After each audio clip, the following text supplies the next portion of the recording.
Bonjour à tous et à toutes, bienvenue sur MLS Africa Plus, le podcast portant sur le football africain, que ce soit les joueurs africains en MLS ou à travers le monde. Mathieu Lemay à l'animation qui vous retrouve avec plaisir. Et juste à l'aube ou à l'orée du temps des fêtes, c'est avec plaisir que je retrouve mon grand ami de toujours et spécialiste du foot africain, la référence lorsqu'il est question de parler de foot africain, journaliste et rédacteur en chef de football365.fr, page Afrique, mais qu'on peut entendre également comme consultant, analyste, intervenant, chroniqueur sur RFI, Radio Foot International, comme spécialiste de foot africain, mais aussi du football en général, et aussi sur Europe 1. Patrick Julliard. Patrick, comment ça va? Oui, merci Mathieu de ces bons mots. Ça va très bien en cette période d'avant-fête et d'avant-Cannes. Donc, je suis très heureux d'être avec toi et tous tes auditeurs pour parler de l'actualité du football africain. Ah oui, et puis l'actualité, c'est pas ce qui a manqué au cours des derniers mois. C'est presque un survol de ce qui s'est passé au cours des derniers mois. Mais j'ai le goût de commencer justement en passant du général au particulier. D'abord, en parlant d'abord dans un sens général, un des éléments qui a marqué l'année 2021, je pense, dans le football africain, en termes d'actualité, bien sûr, c'est tout ce qui se passe en dehors du sportif. Je pense notamment à ces nombreux comités de normalisation qui ont affecté de nombreuses fédérations africaines de football. L'interventionniste de la FIFA et en particulier de Gianni Infantino sur le continent africain au cours des derniers mois. On n'a qu'à penser justement à l'élection pour la présidence de la Confédération africaine de football, notamment. D'ailleurs, ce que je trouve étrange, c'est que Motsepe, qui a été élu par acclamation, je peux le dire comme ça, mais on n'entend plus parler de lui depuis son élection. On se demande bien qu'est-ce qu'il fait. On entend plus parler de ce que je viens de dire, des comités de normalisation qui ont affecté de nombreuses fédérations, mais aussi l'intervention de la FIFA de plus en plus omniprésente en Afrique. Je comprends qu'il y a probablement des motifs électoraux pour Infantino, puisque le continent africain comporte 55 nations et plus, donc en termes de vote, ça compte pour beaucoup.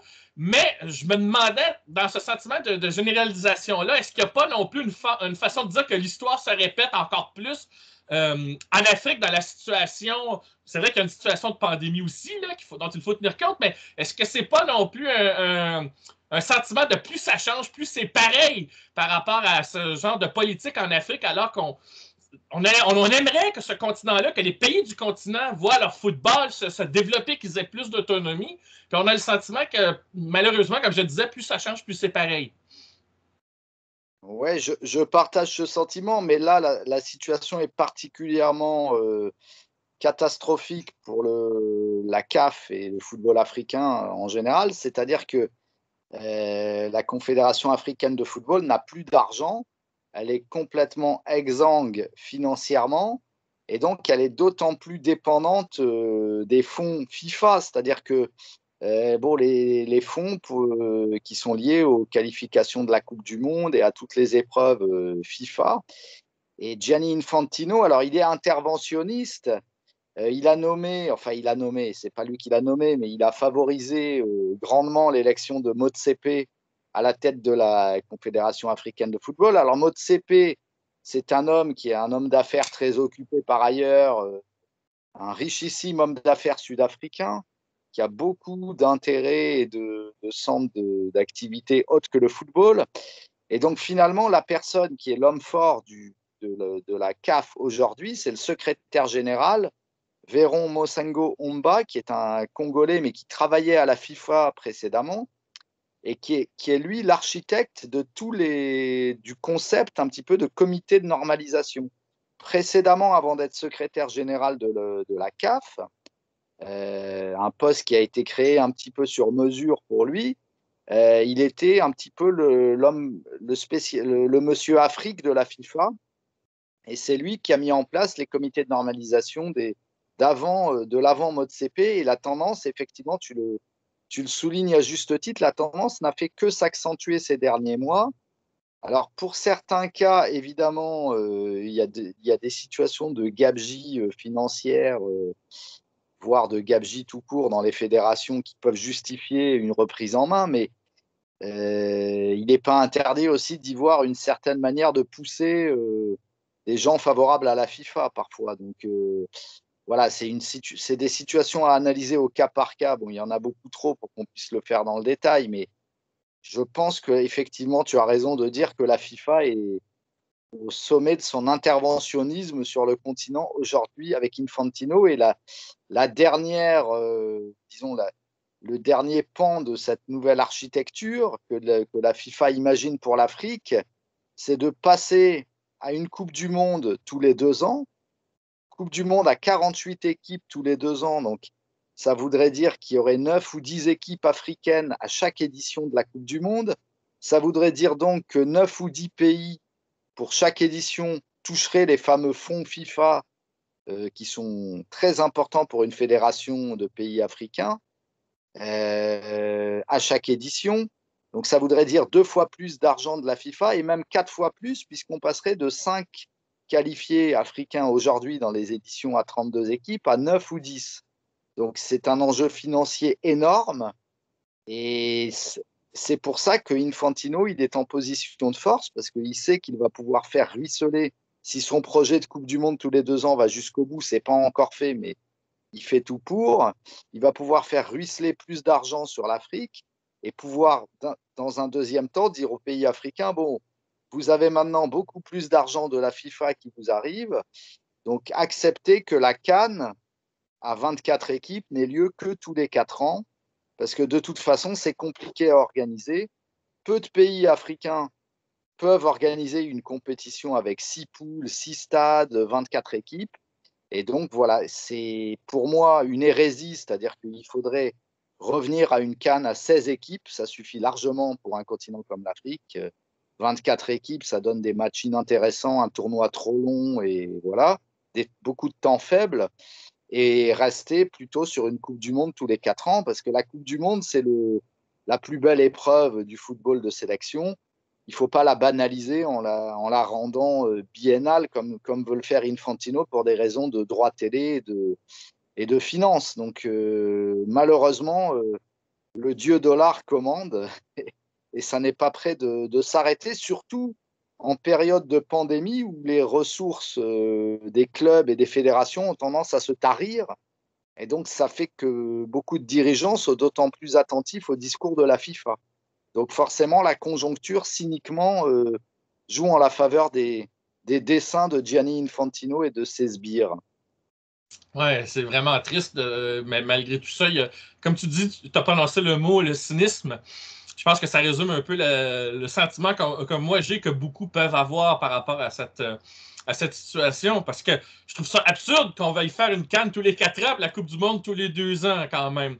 Virer tout ça à l'envers, pour moi, ça ne fait aucun sens, bien sûr. Oui, Mais je comprends la logique d'Infantino derrière ça, et qui n'est pas juste électoraliste finalement. Il y a une logique effectivement de pouvoir, c'est ce qui n'est pas nouveau, certains diront, mais là, les circonstances et le contexte actuel favorisent justement cette prise du pouvoir de la FIFA en Afrique qui est quand même contestable, mais on sent que beaucoup de fédérations, beaucoup de pays africains, peut-être, sont dans une situation d'impuissance par rapport à ça, parce que tu l'as dit, les ressources financières manquent.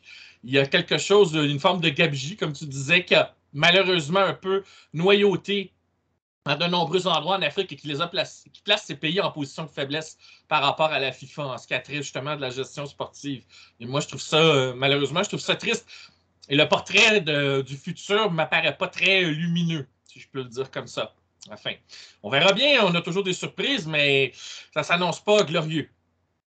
En parenthèse, puisqu'on a parlé de fédération, récemment, il y a eu l'élection de Samuel Eto'o à la tête de la Fédération camerounaise de football.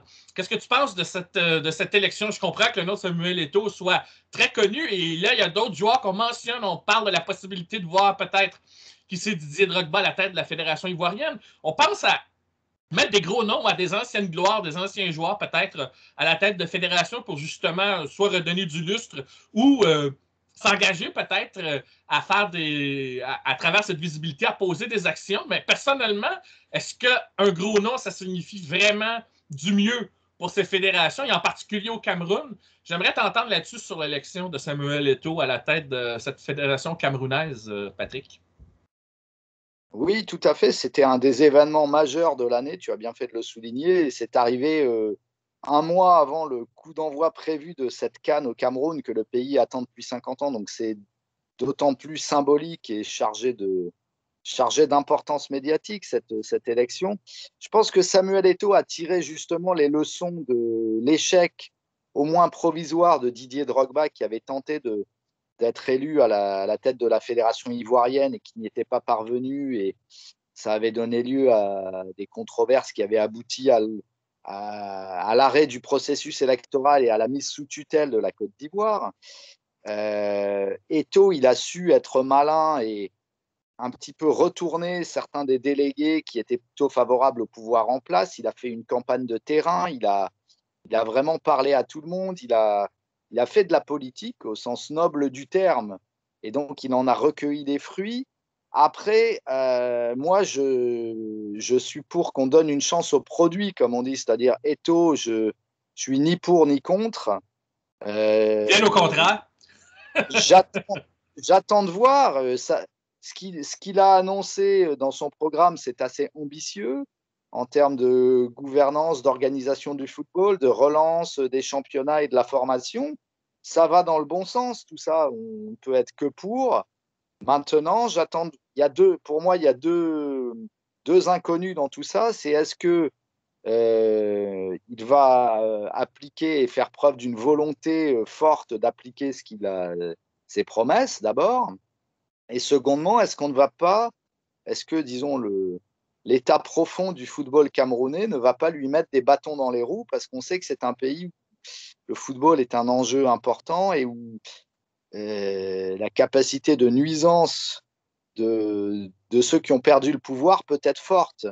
Ça fait 10 ans que depuis la fin du mandat d'Ia Mohamed, que le Cameroun est la fédération camerounaise est devant le tribunal arbitral du sport de recours en recours suite à ce scrutin je crois que c'était en 2012. Donc, est-ce que maintenant avec Eto'o, ça va s'arrêter? Est-ce que toutes ces querelles intestines vont cesser? Il a du charisme, il fait davantage l'unanimité qu'un président de fédération lambda par son passé, par son aura, par aussi sa popularité qui peut faire peur. On va moins attaquer quelqu'un d'aussi populaire que Eto'o qu'un président lambda, mais malgré tout, le désordre est fort dans le football camerounais, en plus des problèmes du pays avec la querelle linguistique entre anglophones et francophones et tout le reste. Donc, je pense qu'il va devoir être très fort pour passer au-dessus de tout ça et tracer une voie de progrès pour son football comme son programme le laisse penser. Donc moi, j'attends de voir. J'attends de voir. Le défi, pour moi, est important en tout cas. Et ça commence par organiser une bonne CAN, une belle CAN, même si évidemment, tout le travail préparatoire a été fait sans lui, mais il va un peu incarner son pays pendant cette Coupe d'Afrique, si elle a lieu, ce que j'espère. Donc tout ça fait que il a de la pression sur les épaules, mais il est habitué. Donc on espère qu'il saura y faire face comme il savait le faire quand il était joueur. Voilà. Espérons. Cela dit, tu parlais de la CAN qui est reliée au Cameroun. Une chose aussi qu'il faut parler, c'est qu'il y a eu la CHAN juste avant au Cameroun. Et c'était un test justement par rapport à la pandémie, si on pouvait tenir une compétition continentale africaine. Et dans les circonstances, on s'en est quand même pas si mal sorti. La compétition comme telle n'a pas été inintéressante. Je considère même que c'est un des points positifs du football africain de cette année, même si la CHAN est souvent une compétition mineure par rapport à la CAN. Et on craignait qu'elle perde un peu de son blason à cause de ce qui s'est passé ces dernières années. Mais finalement, le Cameroun aurait réussi quand même, c'est qu'il pas peut dire, à présenter cette compétition et à faire qu'il n'y a pas eu trop de, comment dire, un ressac ou quelque chose relié à la pandémie qui aurait pu poser problème juste après. On appelle ça un backlash en anglais. Je n'ai pas le terme français qui me vient à l'esprit. Mais il n'y a pas eu... Comment? Un retour de bâton, on dirait. Un retour de bâton, oui, c'est une belle expression. Des fois, ça ne m'est pas venu spontanément à l'esprit, mais merci pour la petite leçon. Toujours est-il que ça s'est plutôt bien passé. Est-ce que tu considères aussi que c'est quelque chose de positif et qui peut jouer en faveur justement du Cameroun pour la CAN qui s'en vient? En admettant, et là je souligne le entre parenthèses ici, en admettant que la situation actuelle de la pandémie et toute cette histoire concernant de nombreux clubs, notamment en Europe, qui ne veulent pas laisser... Bon, c'est un vieux refrain, les clubs d'Europe qui ne veulent pas laisser partir les joueurs africains, mais là, avec la pandémie, on a l'impression que le message est plus fort. Alors que pourtant, la pandémie, elle existe aussi dans les pays d'Europe, je tiens à le dire aussi, là, en parenthèse. Alors, on peut pas présumer de ce prétexte-là pour dire on ne veut pas laisser partir les joueurs ou non, etc., etc. Mais on est dans un contexte où la CAN pourrait peut-être, je dis bien peut-être, ne pas avoir lieu à cause de toutes sortes de facteurs. Mais en admettant qu'elle ait lieu, est-ce que le Cameroun, avec ce qui s'est passé avec la CHAN, est en bonne posture pour offrir quelque chose d'intéressant à cette future CAN 2022? Ouais, je pense, le CHAN, je n'y étais pas, mais j'ai eu beaucoup d'échos de la part de confrères qui étaient présents sur place.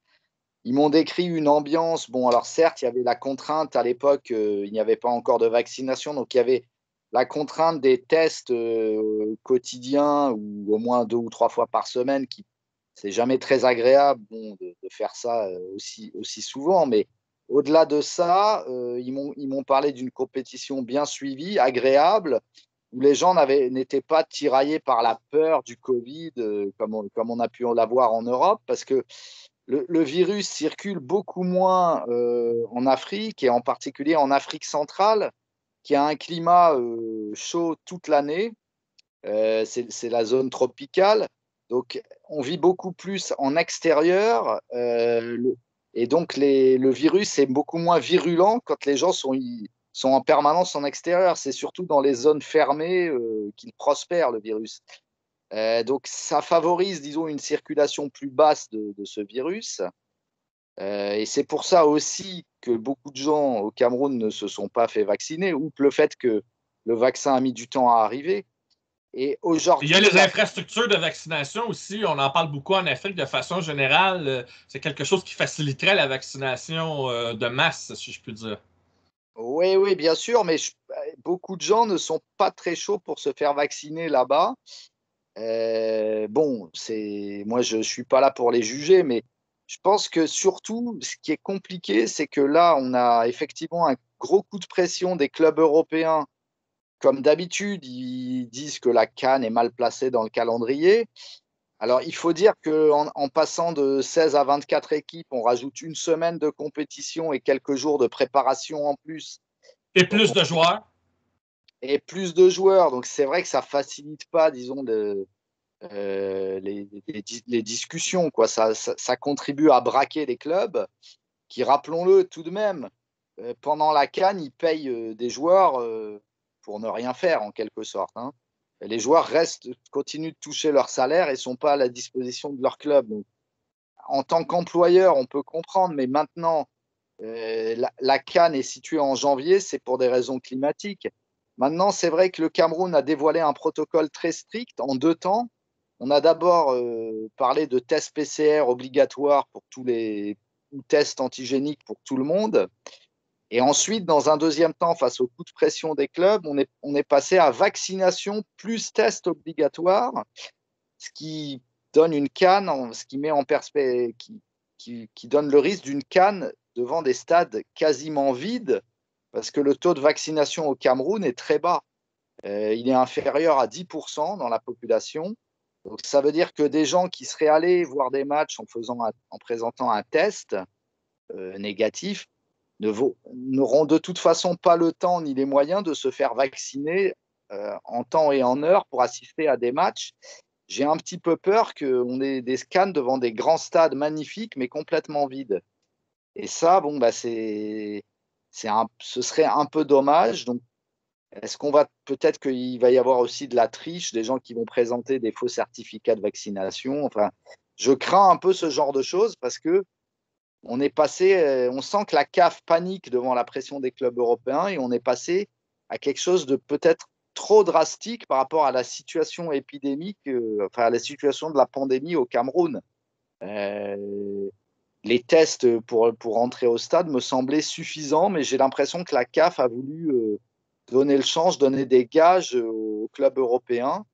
Et de toute façon, il faut que les clubs européens se disent une chose, c'est que leurs joueurs risquent beaucoup plus d'attraper le Covid en Europe qu'en Afrique, hein. Ça, le Covid et le variant Omicron maintenant, et même le Delta, circulent beaucoup plus aujourd'hui en Europe, en Angleterre, aux Pays-Bas, en France, en Allemagne et ailleurs qu'en Afrique. Donc, ça sent quand même un peu le gros prétexte pour encore mettre les joueurs en porte-à-faux et les retenir, leur mettre, comme on dit, un rat dans la tête pour que certains hésitent à partir et disent finalement je vais rester, c'est pas prudent. Et ça, je trouve pas ça très, très classe de la part des clubs, même s'ils payent leurs joueurs effectivement pendant le mois où se dispute la CAN. Mais c'est aussi grâce à la CAN que leurs joueurs prennent plus de valeur et donc il faut pas oublier cet aspect-là, quoi, hein. Donc Effectivement. les clubs, ils vendront plus cher un joueur qui a été meilleur buteur de la CAN. Je donne un exemple, plutôt qu'un joueur qui n'a pas joué cette CAN et qui n'a pas cette reconnaissance internationale. Donc voilà, il ne faut pas oublier ça, quoi. Oui, ça donne une visibilité. Puis c'est même, je te dirais, valable chez nous aussi pour la MLS et pour les joueurs africains qui y figurent.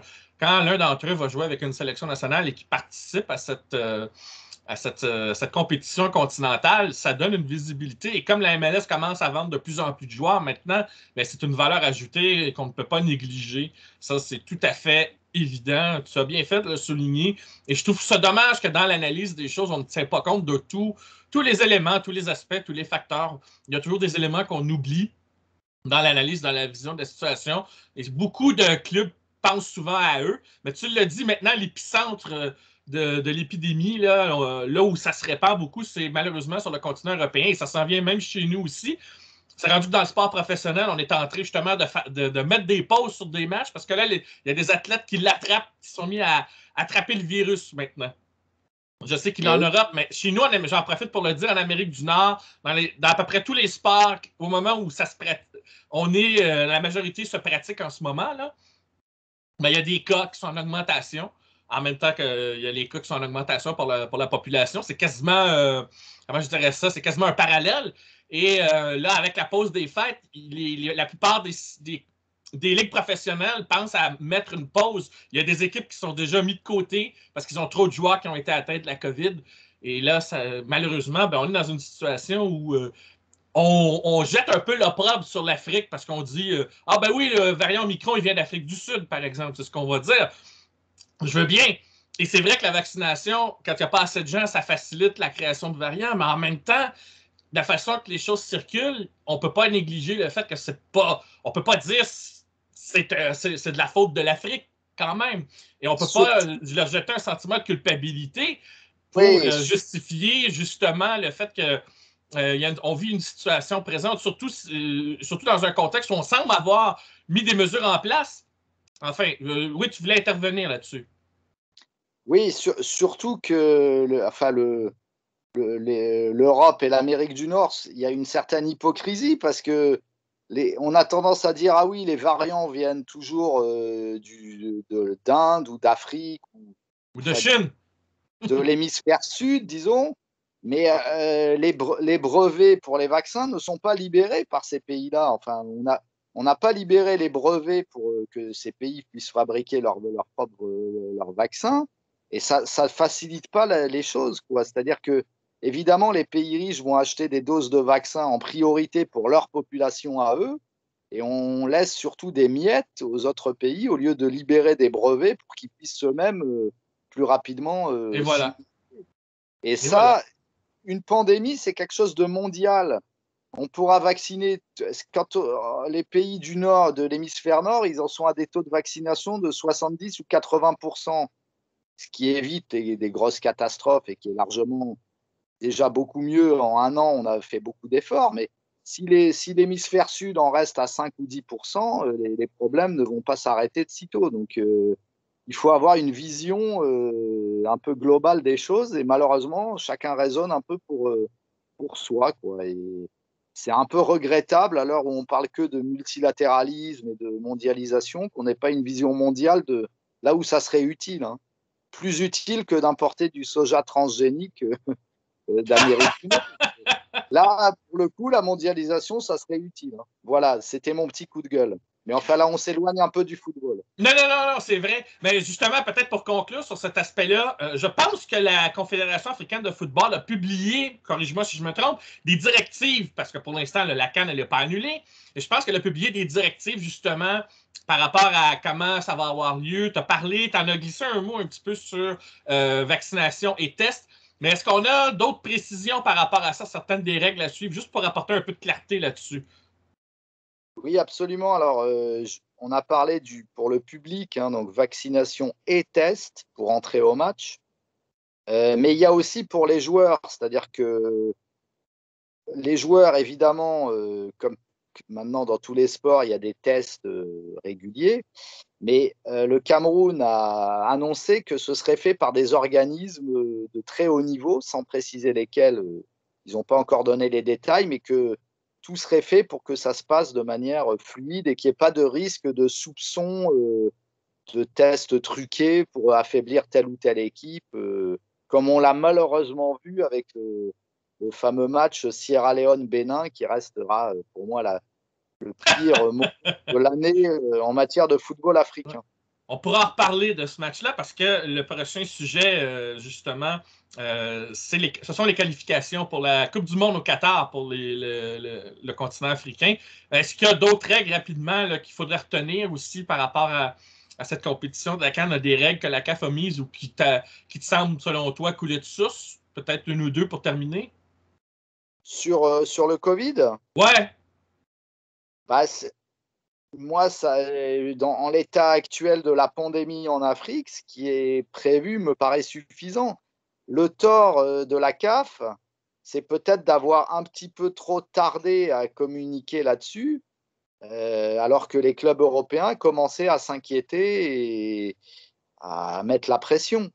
Mais il faut savoir aussi autre chose, c'est que la CAN, elle est organisée par le Cameroun et qu'une partie des décisions ne dépend pas de la CAF, mais dépend des autorités sanitaires camerounaises. Donc il y a eu un premier communiqué de ces autorités sanitaires camerounaises, et ensuite la CAF a fait une conférence conjointe avec toutes les parties prenantes, donc notamment le ministère de la Santé et le comité d'organisation de la CAN et tout ça, et là a accentué un peu la sévérité des règles. Mais c'est vrai que il aurait peut-être fallu faire une sorte de cellule de communication commune un petit peu plus tôt pour rassurer les clubs européens. Mais maintenant, je pense que ça a été bien fait. De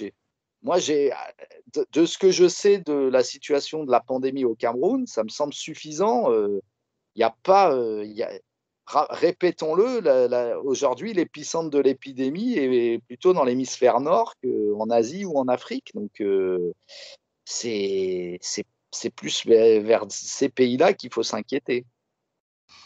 Excellent, excellent. Ben, on aura l'occasion de suivre ça dès 2022, voir ce qui va arriver. On ne peut pas évidemment sauter aux conclusions, si je puis dire, par rapport à ce qui se passe, mais on a quand même un éclairage un petit peu là, sur ce qui pourrait nous attendre. Juste avant d'aborder la qualification pour la Coupe du Monde 2022, il y a eu récemment la Coupe arabe de la FIFA 2021 qui impliquait bien entendu certains pays d'Afrique. Et la finale, je vais en parler parce que nous connaissons tes origines tunisiennes, mon cher Patrick, et la Tunisie est en finale contre l'Algérie, championne en titre de la dernière CAN, bien entendu, et qui est sur une séquence, ma foi, impressionnante de plusieurs matchs sans défaite. Je pense qu'on est rendu à combien? 37-38. J'ai arrêté de compter tellement je m'y perds, mais visiblement, depuis que Jamel Belmadi est en poste au sein des Fennecs, cette sélection semble tout simplement intouchable. Et comme de juste, la finale, nous enregistrons dimanche. La finale a eu lieu hier, samedi, entre la Tunisie et bien évidemment l'Algérie.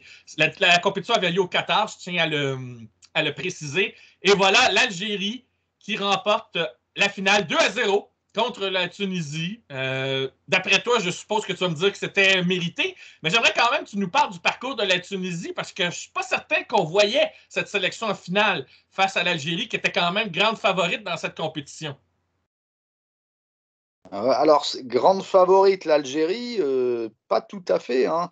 Sur cette compétition-là, qui rassemble surtout les joueurs évoluant dans le monde arabe, c'était plutôt le Maroc au départ qui était le grand favori et qui, au premier tour, a vraiment impressionné les observateurs et qui est tombé, comme souvent le Maroc, rate un petit peu les matchs couperés et qui est tombé contre l'Algérie avec ce but exceptionnel de Youssef Belaïdi qui a Ah fait le oui! tour du monde.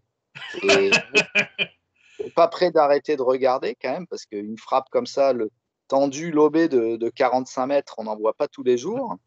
On va revenir sur Belaïli un petit peu plus tard, mais je te laisse continuer l'analyse. Ouais, donc la Tunisie a fait un parcours intéressant. Elle s'est remise elle a perdu un match de poule un peu à la surprise générale et on a cru que l'équipe, ça allait mal tourner. Elle s'est très bien reprise par la suite et en plus, elle a bénéficié de l'apport parce que il faut se préciser que c'est la Coupe arabe de la FIFA. La Coupe arabe, c'est une épreuve qui est organisée par l'Union arabe de football association, mais elle était tombée en désuétude parce que financièrement déficitaire depuis une dizaine d'années. Elle a été relancée avec l'aide du Qatar. Ça sert un peu de répétition générale à la Coupe du Monde et de la FIFA qui a donné son estampille à cette compétition et ça a permis au club d'être tenu de libérer certains joueurs puisque c'était une compétition FIFA.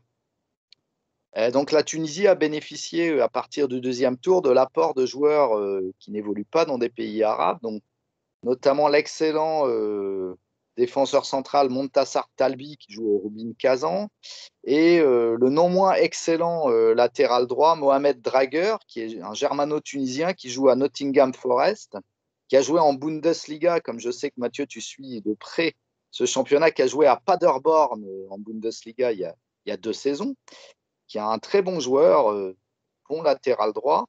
Et donc, je crois que c'est l'arrivée de ces joueurs a un peu mis de l'émulation dans le groupe. Et c'est pour ça que la Tunisie a donné l'impression de monter en puissance. Et sur la finale, malheureusement, la Tunisie a manqué d'efficacité et n'a pas concrétisé ses temps forts. Ils ont tout raté. En fait, ils se sont créés des belles occasions, mais rien n'est rentré par maladresse, par mauvais choix, par aussi ils sont tombés parfois sur un très bon Raïs Mboli dans les buts. Et finalement, l'Algérie, elle, a su piquer quand il fallait en prolongation à 2 reprises, avec un deuxième but anecdotique, puisque le gardien tunisien Hassen était monté pour jouer un corner, et l'Algérie a marqué sur la contre-attaque dans un but vide.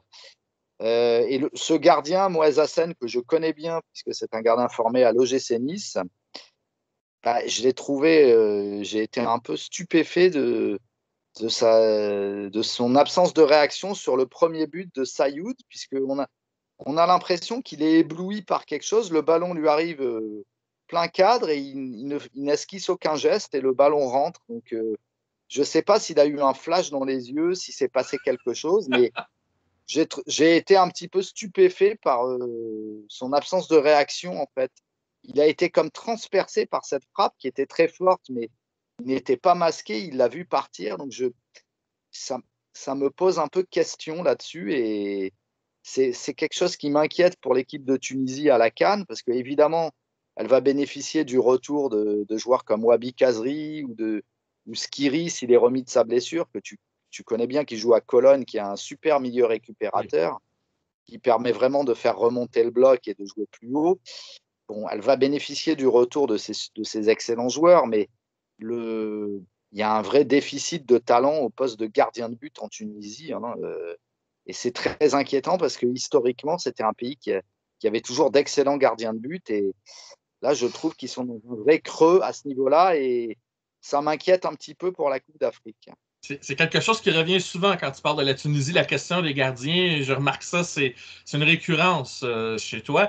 J'aimerais quand même, juste avant qu'on en vienne un peu plus sur l'Algérie dans cette Coupe arabe, que tu me parles d'un jeune joueur, parce que j'ai un collègue tunisien qui a porté ce joueur-là à mon attention il y a quelques jours.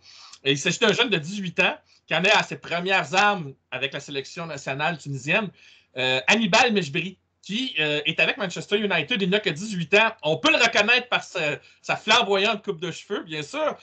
Mais je voulais que tu me parles un peu de ce jeune joueur-là. Qu'est-ce qu'il évoque chez toi? Comment tu analyses ses performances, son évolution? Et qu'est-ce que tu projettes par rapport à ses performances futures, peut-être? Parce qu'on a souligné son arrivée, il a un potentiel. Même le journal de l'équipe a consacré un article sur lui. Alors, j'aimerais ça que tu me parles un peu de ce jeune joueur.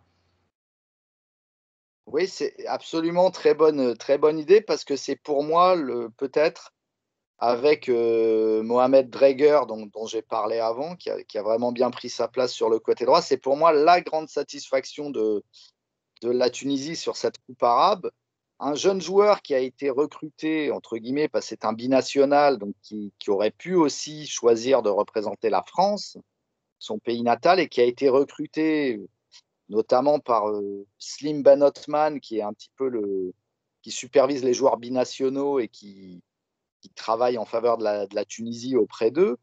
Et il ne s'est pas trompé parce qu'il apporte quelque chose. Il a un volume de jeu assez incroyable.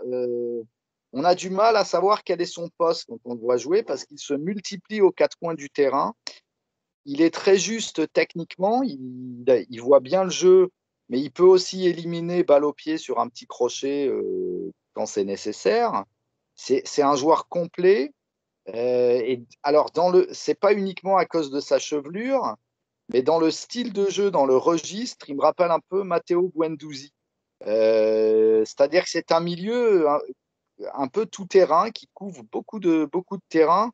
Mais contrairement à Guendouzi, lui, il a un bon état d'esprit. Guendouzi, c'est un joueur qui est souvent en train de râler ou d'arbitrer à la place de l'arbitre ou d'aller un petit peu chercher des noises aux adversaires. Lui, il est plus concentré sur son sujet. Et je trouve qu'il est très intéressant dans son apport. Maintenant, bon, la Coupe arabe s'est jouée au Qatar dans des conditions très proches de celles de l'Europe, avec des stades modernes, une ambiance relativement aseptisée, même s'il y avait du monde dans les tribunes. Mejbri, il faudra le voir en Afrique, on va le voir, je l'espère, au Cameroun. Et là, il va vraiment découvrir un autre monde, un contexte très différent, une chaleur différente, un climat différent. Et là, on va voir comment il va réagir à ça, parce que c'est un jeune joueur, mais en tout cas, c'est une très belle promesse, je trouve, pour la Tunisie. Maintenant, bon, pour l'Algérie, on va y venir maintenant. Après une phase de groupe relativement aisée, évidemment, peut-être tantôt, quand j'ai dit qu'elle était parmi les favorites de la compétition, je me suis avancé un peu, je l'admets, mais que l'équipe était la sélection, elle est sur une telle séquence que je voyais mal qui pourrait venir, disons, la remettre un peu en question. Le Maroc est passé bien près, toutefois, en quart de finale, et tu as bien fait de souligner effectivement la part du Maroc. Il a fallu les tirs au but pour qu'on décide qui passerait en demi-finale. Et l'Algérie est passée. Et tu as parlé de ce but superbe de Belaïli. Je pense que ce but, effectivement, fait le tour de la planète. Tu pourras y revenir. Cela dit, Belaïli s'est signalé aussi contre le Qatar lors des demi-finales dans un match. Moi, j'ai jamais vu ça de ma vie, un match qui a eu 18 minutes d'arrêt de jeu. Faudra qu'on s'en reparle si tu en connais un. Moi, j'en connais pas. 18 minutes d'arrêt de jeu et c'est à la 17e minute que Belaïli marque le but de la victoire pour l'Algérie qui élimine le Qatar.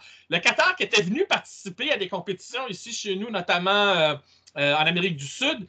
Et visiblement, le Qatar se prépare à ne pas être un pied de céleri, passe-moi l'expression, pour la prochaine Coupe du Monde, puisqu'elle en est l'autre.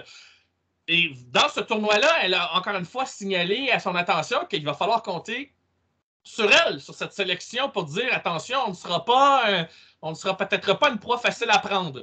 Et donc, le Qatar, qui a d'ailleurs gagné le match de troisième place au tir au but contre l'Égypte par la suite, et l'Algérie se retrouve en finale contre la Tunisie, donc il a remporté 2-0. Cette fois, Belaïli n'a pas marqué. Et il a fallu quand même, la Tunisie a tenu son bout, il a fallu les prolongations, et l'Algérie a marqué ses 2 buts lors des périodes de prolongation pour remporter le titre. Alors donc, globalement, est-ce que c'est Belaïli qui a entre autres contribué au succès de l'Algérie ou si c'est encore le collectif que Belmadi met en place et où tout le monde connaît son rôle puis tout le monde travaille ensemble au point que même un Belaïli en sélection, il ressort davantage que lorsqu'il joue en club? Alors, oui, c'est vrai que la lancée de l'équipe A de Jamel Belmadi donne, donne crée une atmosphère de victoire, de compétitivité en Algérie.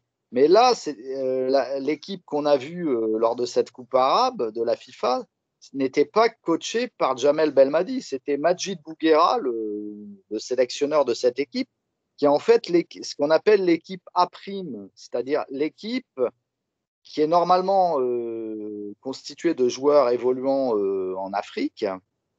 Mais là, on a ajouté aussi les joueurs évoluant dans les pays du Golfe Persique. C'était la Coupe arabe, donc c'est les joueurs évoluant dans des pays de l'Union arabe. Mais donc, je pense que selon comment on compte les victoires, parce que ce sont des matchs FIFA, mais ce n'est pas l'équipe A de l'Algérie. Donc, je ne suis pas certain que ces matchs sans défaite que vient de faire, puisque l'Algérie termine le tournoi invaincu, je ne suis pas certain qu'ils seront comptabilisés dans la série de 33 plus de victoires de l'équipe A de Belmadi qui a gagné la CAN 2019. Bon, OK. ceci dit, cette équipe, c'est une équipe qui est moins talentueuse globalement que l'équipe A de l'Algérie, qui est moins complète, mais qui comporte plusieurs joueurs qui sont titulaires dans l'équipe A. Raïs Mboli, le gardien de but, Jamel Benlamri, le défenseur central, Oui. Youssef Belaïli, l'ailier gauche, et Bagdad Bounedja, l'avant-centre. Donc ça fait on va dire un tiers d'équipe A, plus des joueurs qui se battent pour taper dans l'œil de Belmadi. Qui sait, parce qu'on sait que pour cette CAN, on aura des listes élargies à 28 joueurs au lieu de 23. Donc il y a des places à prendre. Et certains des joueurs qui ont fait cette coupe arabe peuvent se dire, bon, s'il a besoin de quelqu'un à mon poste, je suis là. Donc, et je pense que Belmadi les a suivis attentivement. D'autant que bon, Belmadi a entraîné au Qatar avant de prendre la tête de l'Algérie. Donc il est d'autant plus sensible à ce qui se passe dans cette partie du monde. Et il n'a pas d'a priori, Belmadi. Il a déjà sélectionné des joueurs qui jouaient dans ces championnats-là et qui se sont avérés aussi bons que leurs prédécesseurs qui jouaient en Europe ou à l'époque à l'Impact de Montréal pour sortir taille. Voilà.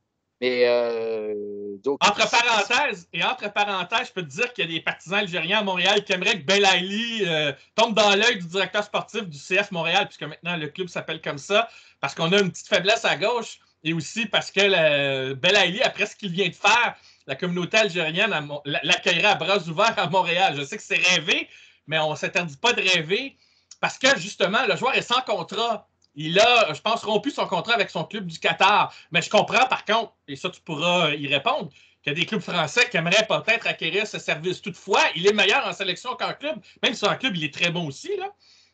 Mais je me demandais aussi dans quel genre d'environnement il pourrait s'épanouir en club pour continuer un peu sur sa lancée. Ben, le dossier est compliqué parce que il y a trois choses qui compliquent les choses, un éventuel transfert vers un championnat européen, voire nord-américain. D'abord, Belaïli a presque 30 ans.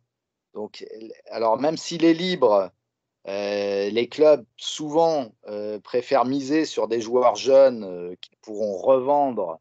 Un joueur de 30 ans, on le revendra rarement très cher. Bon, ça, c'est le premier point. Et oui.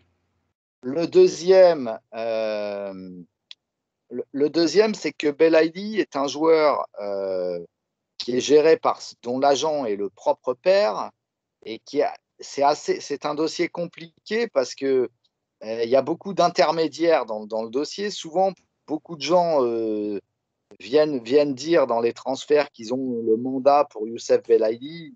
Il a tendance à distribuer les mandats comme d'autres les petits pains ou les récompenses. Donc, c'est un peu compliqué et ça risque de brouiller un peu les pistes, entre guillemets. Et puis, troisième chose, dans les pays du Golfe, les joueurs sont extrêmement bien payés. C'est vrai.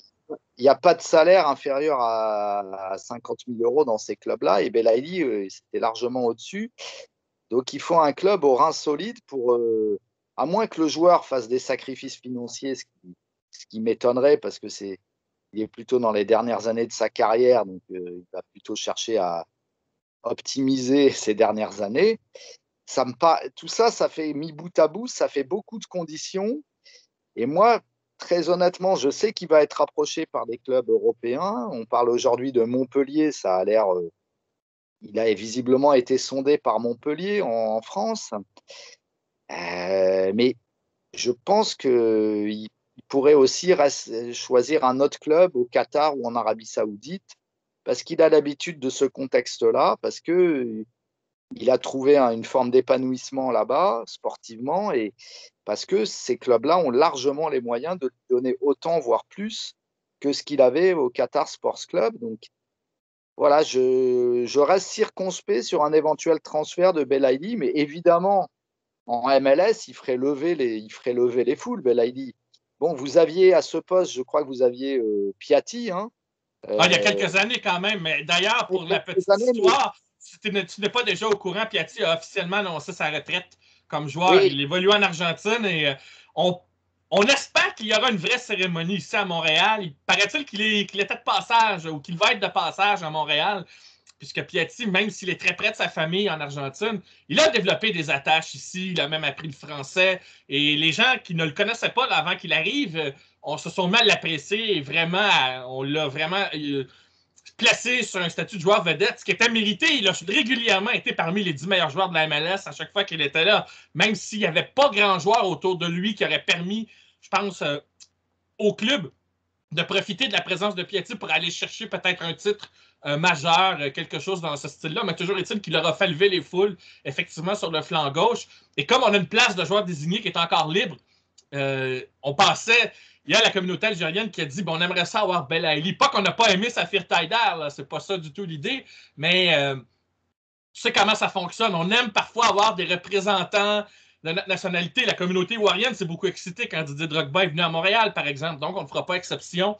Alors, mais Olivier Renard a l'habitude de recruter des jeunes joueurs. Donc, c'est pour oui, ça que ça serait un petit peu étonnant. Mais j'ai s'il y dit. avait un joueur algérien, ce serait plus un joueur plus jeune qui prendrait. Peut-être moins connu, mais qui pourrait avoir un potentiel avec une marge de progression. Ce serait plus le type de profil qu'il irait chercher. Oui, absolument. Belaïli, il s'intègre un peu dans le cadre du joueur MLS à l'ancienne, c'est-à-dire le joueur qui a atteint la trentaine et qui va chercher une aventure sportive stimulante et différente de ce qu'il a connu jusqu'alors. Ça pourrait très bien fonctionner parce que Belaïli, même s'il a eu des périodes avec une vie un peu dissolue, hein, et on sait qu'il a eu une suspension pour contrôle positif aux stupéfiants, hein, euh, et que c'est un bon vivant. Mais ça date d'il y a au moins 5 ou 6 ans, voire plus. Aujourd'hui, c'est un joueur assez sérieux, hein. Alors, il est Il a gagné parti en maturité, c'est vrai. oui, voilà, il a atteint une sorte de vitesse de croisière et ce qu'il arrive à faire est assez unique, hein. Enfin, on parle de Mahrez. Mahrez est exceptionnel et Ben oui. il est performant dans un club dirigé par un des entraîneurs les plus exigeants de la planète, Pep Guardiola. Mais Belaïli en équipe nationale, il est au moins aussi décisif, voire plus décisif que Riyad Mahrez. Si on regarde la densité de ses stats, il est au-dessus. Mahrez, en équipe nationale, a des fulgurances, mais il n'a pas le volume et l'impact, je trouve, que Belaïli peut avoir. Et Belaïli, en plus, il a une puissance physique que n'a pas Riyad Mahrez, qui est un joueur plus fin et délié. Et Belaïli, c'est aussi un joueur puissant, au-delà de sa qualité technique, de son sens du dribble et de son sens du spectacle aussi. Il a une puissance qui fait que c'est pour ça qu'en Afrique, il n'a pas peur quand il se retrouve face à des défenseurs très, très physiques qui lui rentrent dedans. Ça lui fait absolument pas peur. Et c'est pour ça, pour moi, qu'il est unique, Belaïli. C'est un vrai compromis entre la finesse maghrébine un peu traditionnelle incarnée par Mahrez, mais aussi une forme de puissance et de côté je n'ai peur de rien, je n'ai pas froid aux yeux, qui ressemble plus à celle du joueur africain d'Afrique, si je puis dire, enfin formé localement. Et donc, je pense il pourrait très bien s'adapter en MLS, Belaïdi. Il Ouais, s'est moi adapté. aussi. Moi aussi, parce que la MLS a plusieurs profils de défenseurs, il y a de multiples identités. C'est pas une ligue homogène.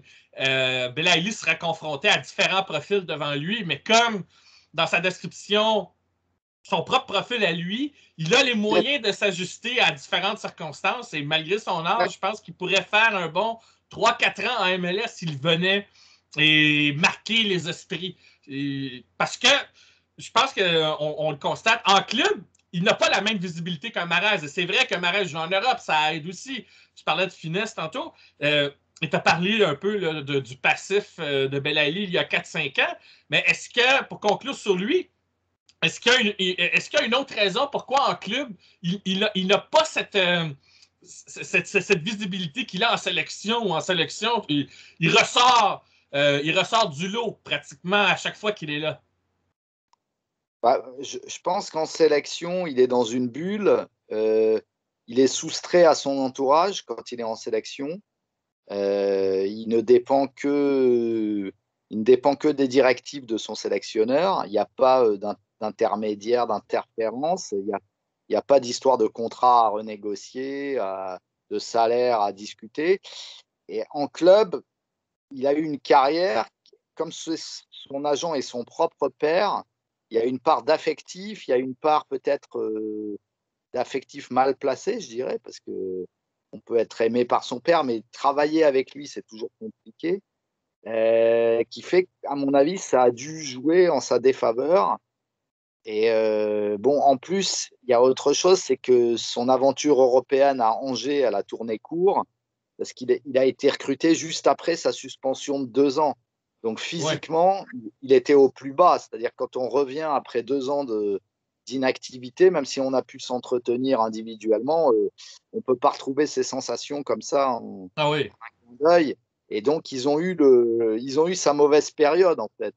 Et on ne peut pas le juger là-dessus. C'est-à-dire, ce serait injuste de dire, bon, ça n'a pas marché à Angers, donc il ne pourra jamais jouer en Europe.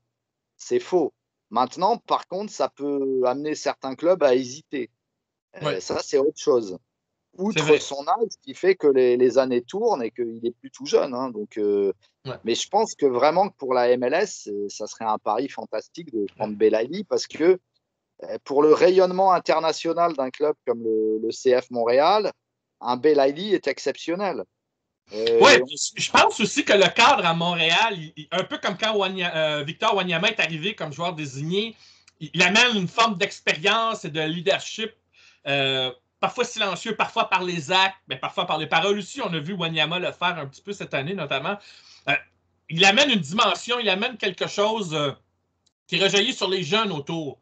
Et je pense que la part de Belaïli, je pense dans le bon cadre, il peut être aussi bon en club qu'en sélection. Moi, je vais conclure là-dessus sur ce joueur. On en a beaucoup parlé, mais je pense que certains de nos auditeurs et nos auditrices là, qui sont originaires d'Algérie vont en être ravis. J'ai même un nom en tête, là, qu'on a un ami commun qu'on ne mentionnera pas, mais ça va lui faire plaisir. Mais on va rester sur l'Algérie une dernière fois, parce que cette fois, on passe aux qualifications pour la Coupe du Monde. Et justement, on commence avec le groupe A où se trouvait l'Algérie, justement, mais aussi le Burkina Faso, le Niger et le Djibouti. Comme de juste les deux favoris, l'Algérie et le Burkina Faso, se sont qualifiés. Et en fait, j'aurais plutôt dit l'Algérie s'est qualifiée, le Burkina Faso était pas assez proche, mais ce sont les deux premiers. C'est ce que je voulais dire. Néanmoins, le Burkina Faso aura donné quelques nausées à l'Algérie parce que lors du double affrontement dans cette phase de groupe, il y a eu 2 matchs nuls. Et ça prouve que le Burkina Faso, c'est une nation de football africaine sur laquelle il faut toujours compter. Ils sont très combatifs. On le voit d'ailleurs lors des compétitions continentales à la CAN, le Burkina Faso est toujours présent. On semble avoir trouvé aussi une relève au sein de la sélection. Et ils sont juste 2 points derrière l'Algérie quand même. Donc, l'Algérie a réussi à se qualifier dans le groupe A. Ils ont un différentiel de but quand même monstrueux, plus 21. Mais voilà, la logique, d'une certaine manière, a été respectée dans ce groupe, Patrick, si on regarde la composition des 4 sélections dans le groupe A. oui, la logique a été respectée. Bon, l'Algérie a su faire la différence contre les équipes supposées faibles du groupe, notamment Djibouti, bon, qui était là pour apprendre, qui a surtout distribué des points aux autres, hein, Ça, c'est vrai. comme, comme on pouvait s'y attendre, parce que bon, le football à Djibouti, c'est pas le football en Algérie ou même au Burkina Faso. Après, c'est vrai que sur les 2 matchs, si ça s'était joué uniquement sur les 2 matchs, le Burkina Faso serait passé grâce au but inscrit à l'extérieur contre l'Algérie. Donc, c'est dire la performance qu'ils ont fait. Et sur le tout dernier, qui était un match couperé finalement, comme une sorte de 8e de finale, ou enfin voilà, c'est un match à la vie, à la mort entre les deux équipes, l'Algérie a été très fébrile. Il y a eu des ratages inattendus des attaquants qui ont maintenu le Burkina Faso dans le match. Et le Burkina Faso, dans le jeu, a clairement été meilleur que l'Algérie sur ce match, a produit un meilleur football, a davantage menacé Mboli que l'inverse. Et ça s'est joué vraiment sur des coups de talent des joueurs offensifs algériens. Mais globalement, l'Algérie n'a pas été souveraine dans ce groupe qu'elle aurait pu survoler, mais le Burkina Faso est resté sur ses talons jusqu'au bout. Et moi, je suis un petit peu inquiet pour le milieu de terrain Ismaël Benasser, qui était le meilleur joueur de la CAN 2019, il a eu un coup de moins bien en club cet automne et il revient petit à petit, mais il a eu quelques matchs moins bons, même si c'est un joueur exceptionnel. Hein, c'est pas contre lui. Hein. Et je trouve que Adlen Guedioura, qui était un petit peu le joueur, le taulier, le joueur un peu l'homme de l'ombre du milieu de terrain pour aussi faire le sale boulot, comme on dit, calmer un peu les adversaires. Il n'a pas vraiment été remplacé.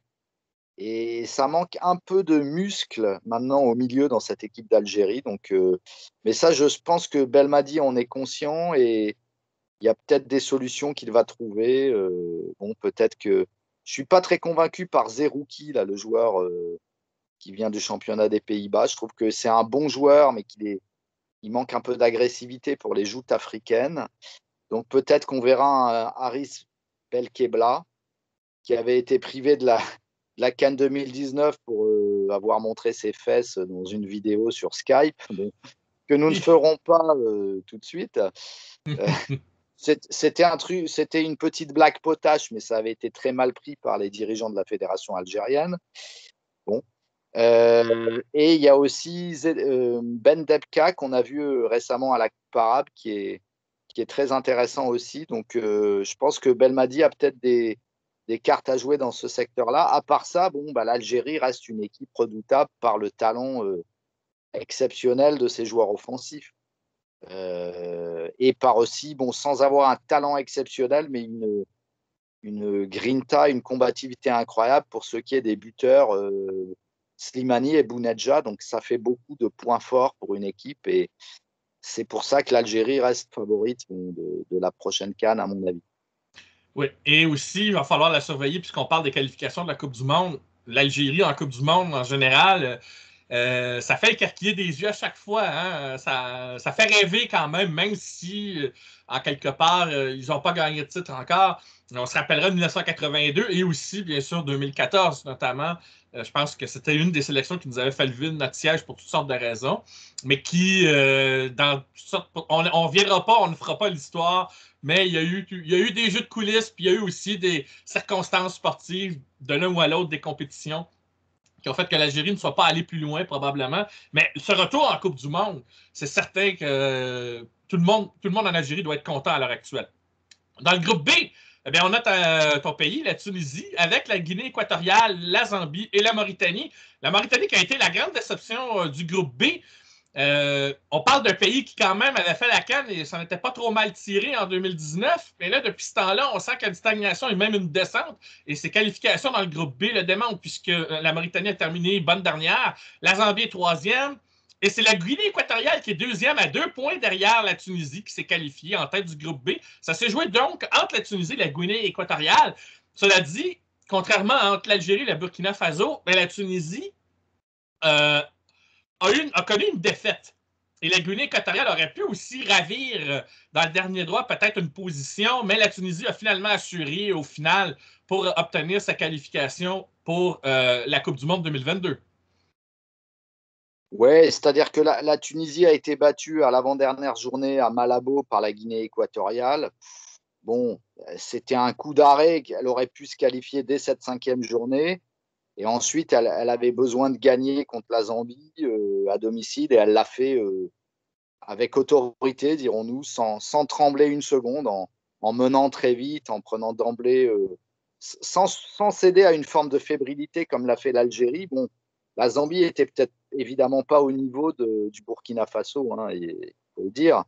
Mais au final, la Tunisie est fidèle à sa réputation et elle se qualifie pour ça. Là, elle se qualifie si ça passe pour sa deuxième Coupe du Monde et sa 6e phase finale. Si jamais elle va au bout, donc c'est pour un petit pays, c'est quand même disons, des belles statistiques. Sur ce groupe, la Tunisie il y a eu quelques doutes sur la tactique du sélectionneur, sa tactique en sapin de Noël avec 3 joueurs, deux sur les côtés, un en pointe et 3 milieux derrière. C'est pas évident, mais il a su quand même réagir, il a su corriger certaines choses entre le match en Guinée équatoriale et le match contre la Zambie. Donc je pense il est toujours aux commandes des choses, même si on l'a mis en doute, Monderk et Bayer. Il y a seulement des insuffisances à certains postes. Malheureusement, la Tunisie n'est pas comme par exemple l'Algérie ou le Maroc, une équipe où il y a de la qualité à absolument tous les postes. Il y a certaines failles, notamment, on l'a dit, je ne vais pas revenir dessus, on va croire que je suis monomaniaque, notamment au poste de gardien de but. Et puis, bon, il n'y a pas énormément de buteurs en ce moment en Tunisie, même si il faut souligner que Sefedine Jaziri a terminé meilleur buteur de la Coupe arabe. Donc ça, c'est peut-être qu'il joue aux Amalek. C'est peut-être un motif d'espoir. Peut-être que la Tunisie a trouvé un attaquant capable de tenir le coup au niveau international. Voilà. Après, bon, il n'y a rien à dire de plus. La Mauritanie, oui, une déception par rapport à ce qu'elle avait montré à la CAN, mais malheureusement, l'équipe s'est un petit peu figée et elle n'a pas évolué beaucoup, cette équipe. Et finalement, Corentin Martins a été remercié pour cette raison-là. Il n'y avait pas un consensus au sommet des autorités sportives mauritaniennes pour le virer, mais c'est le ministre des Sports qui a obtenu sa tête. Le président de la fédération, a priori, était plutôt pour continuer avec lui. Et on lui a reproché à Martins de ne pas faire évoluer son groupe.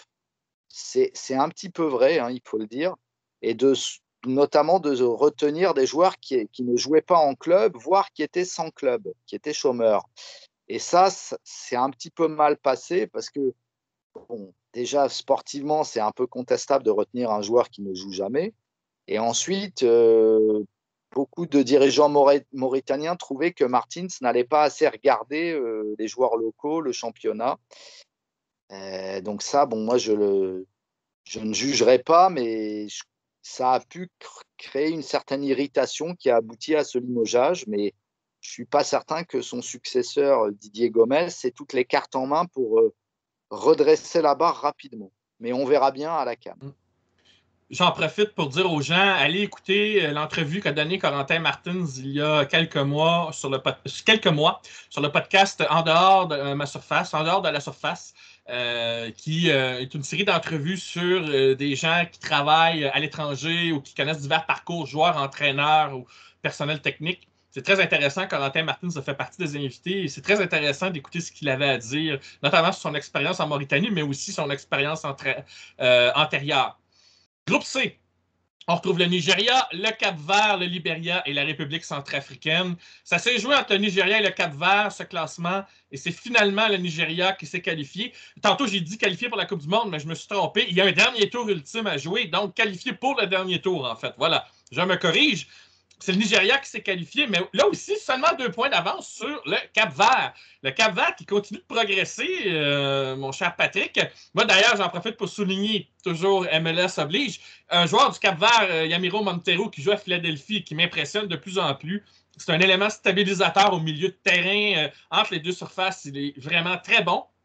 Il peut apporter à l'attaque, mais en défense aussi. Et depuis son arrivée à Philadelphie, on sent que la franchise a connu une progression vers l'avant et une forme de stabilité qui, même malgré la perte de 2 joueurs clés durant l'entre-saison avant la saison 2021, il y a 2 joueurs qui ont été vendus, dont un avec le Red Bull Salzbourg, qui est un jeune Américain potentiel qui va falloir, et qui a d'ailleurs maintenant, il y a d'autres clubs en Europe qui ont l'œil sur lui, c'est Brandon Aronson.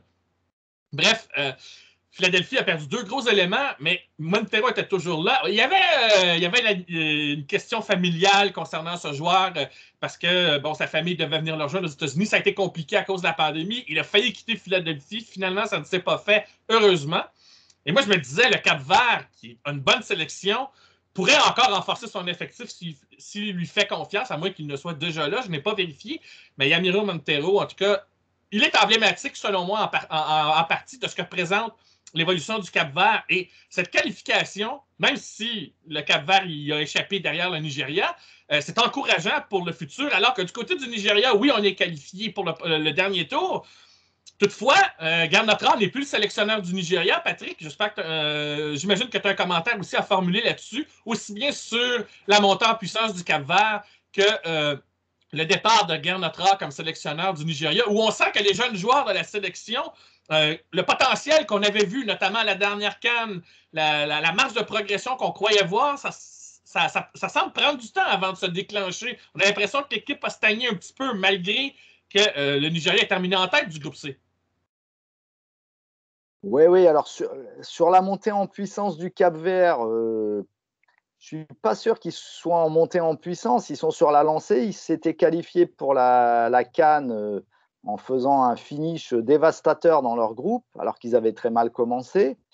Là, on ne peut pas dire qu'ils aient vraiment menacé jusqu'au bout. Ils l'ont fait parce que c'est le Nigeria qui s'est vraiment mis dedans, entre guillemets, en se faisant battre à Lagos par une équipe A' de Centrafrique, c'est-à-dire la Centrafrique, moins les joueurs expatriés ou des joueurs basés en Europe.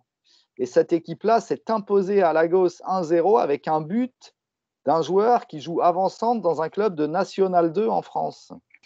Donc, c'est dire quand même le camouflet historique pour le Nigeria, c'est-à-dire que cette défaite a laissé beaucoup de traces. Cette défaite a accentué les doutes sur la qualité de jeu de l'équipe. Et finalement, Gernot Rohr n'a pas été remercié par absence de résultats, puisque le Nigeria, vous l'avez dit, tu l'as dit, va disputer les barrages de la Coupe du Monde. Donc, il est à sa place, il a atteint l'objectif. Et précédemment, Gernot Rohr avait qualifié l'équipe pour la CAN. Donc, au niveau des objectifs et des résultats, il est en ligne avec ce qu'on lui a demandé, mais c'est sur le contenu. Les matchs que j'ai vus, le Nigeria est extrêmement poussif. C'est une équipe qui pouvait aligner en attaque Osimhen, Iheanacho, Paul Onuachu, ou au milieu des joueurs comme Alex Iwobi, enfin des joueurs de qualité supérieure. Et ça, malheureusement, c'était très poussif. C'était une équipe qui avait beaucoup de mal à poser son jeu. Il y a eu aussi des erreurs défensives, des absences défensives. Il y a un problème de gardien dans cette équipe, c'est-à-dire que c'est comme la Tunisie, une équipe qui, depuis les retraites conjointes de Enyama et Karli Keme, qui malheureusement pour lui a dû arrêter le football à cause d'une leucémie, bon, qu'il a heureusement vaincu ensuite, mais il a privé d'une carrière internationale plus longue. Donc tout ça a fait que le Nigeria, je trouve qu'ils ont stagné, plus que stagné, ils ont régressé dans le jeu depuis la CAN 2019. Et Gernot Rohr a été remercié. C'est bizarre parce qu'on annonçait son limogeage juste après la fin des qualifications. Il a dans un premier temps été maintenu en poste pour être limogé un mois après, à moins d'un mois de la CAN. Donc déjà pour le Nigeria, c'est un gros risque parce que son successeur va devoir mettre les choses en place en peu de temps. Est-ce qu'on a trouvé son successeur en passant? Oui, c'est le DTN, le directeur technique national. C'est un ancien joueur, Augustin Egavoen, qui va prendre la succession. Et c'est quelqu'un qui a déjà été sélectionneur par le passé, qui connaît la maison, entre guillemets, qui connaît les joueurs, qui connaît la fédération. Donc, ils ne partent pas dans l'inconnu, mais c'est vrai que le timing interroge un petit peu. Et bon, Gernot Rohr, à qui j'en ai un petit peu parlé après, il n'a malheureusement pas été vraiment surpris de cette décision. Il la regrette, mais il y avait tellement de pression. C'est un pays c'est un État-continent de plus de 200 millions d'habitants, féru de football, qui a une équipe au palmarès imposant, qui est un des grands d'Afrique.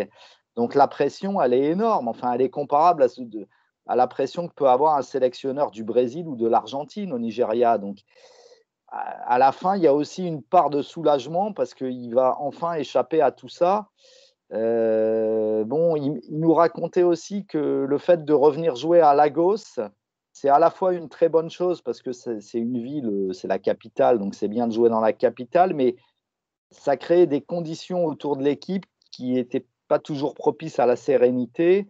Et Gernot nous racontait notamment les trajets entre le camp de base des joueurs et le stade pour aller au match dans des embouteillages indescriptibles. Enfin, c'était facteur d'un peu de tension et de stress.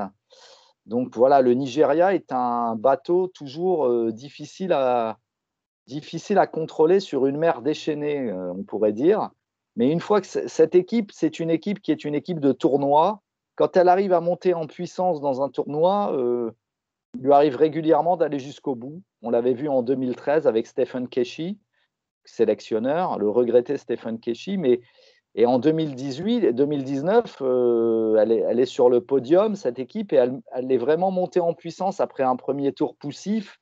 Elle a éliminé le Cameroun ensuite, dans un match vraiment à rebondissement, et ensuite elle a pu aller jusqu'en demi, où elle n'a été battue qu'à la dernière minute sur ce coup franc génial de Riyad Mahrez. Donc voilà, c'est une équipe qui, je pense que même avec Gernot Rohr, elle aurait pu faire quelque chose de bien à la CAN, mais bon, les impatiences et aussi malheureusement une baisse de qualité de jeu ont fait que les instances ont eu la tête du sélectionneur, mais il est resté quand même plus de 5 ans en poste et il a fait des bonnes choses. Il a toujours qualifié l'équipe pour les grands tournois et il a fait un parcours honorable en Coupe du Monde en 2018, puisque le Nigeria a longtemps été pied à pied avec l'Argentine pour se qualifier pour le deuxième tour. Donc bon, malheureusement, c'est un peu paradoxal. C'est une équipe qui compte parmi les meilleurs attaquants africains du moment, mais qui n'arrive pas toujours à faire parler la poudre sur le terrain ces derniers mois et qui inquiète un peu ses supporters. Et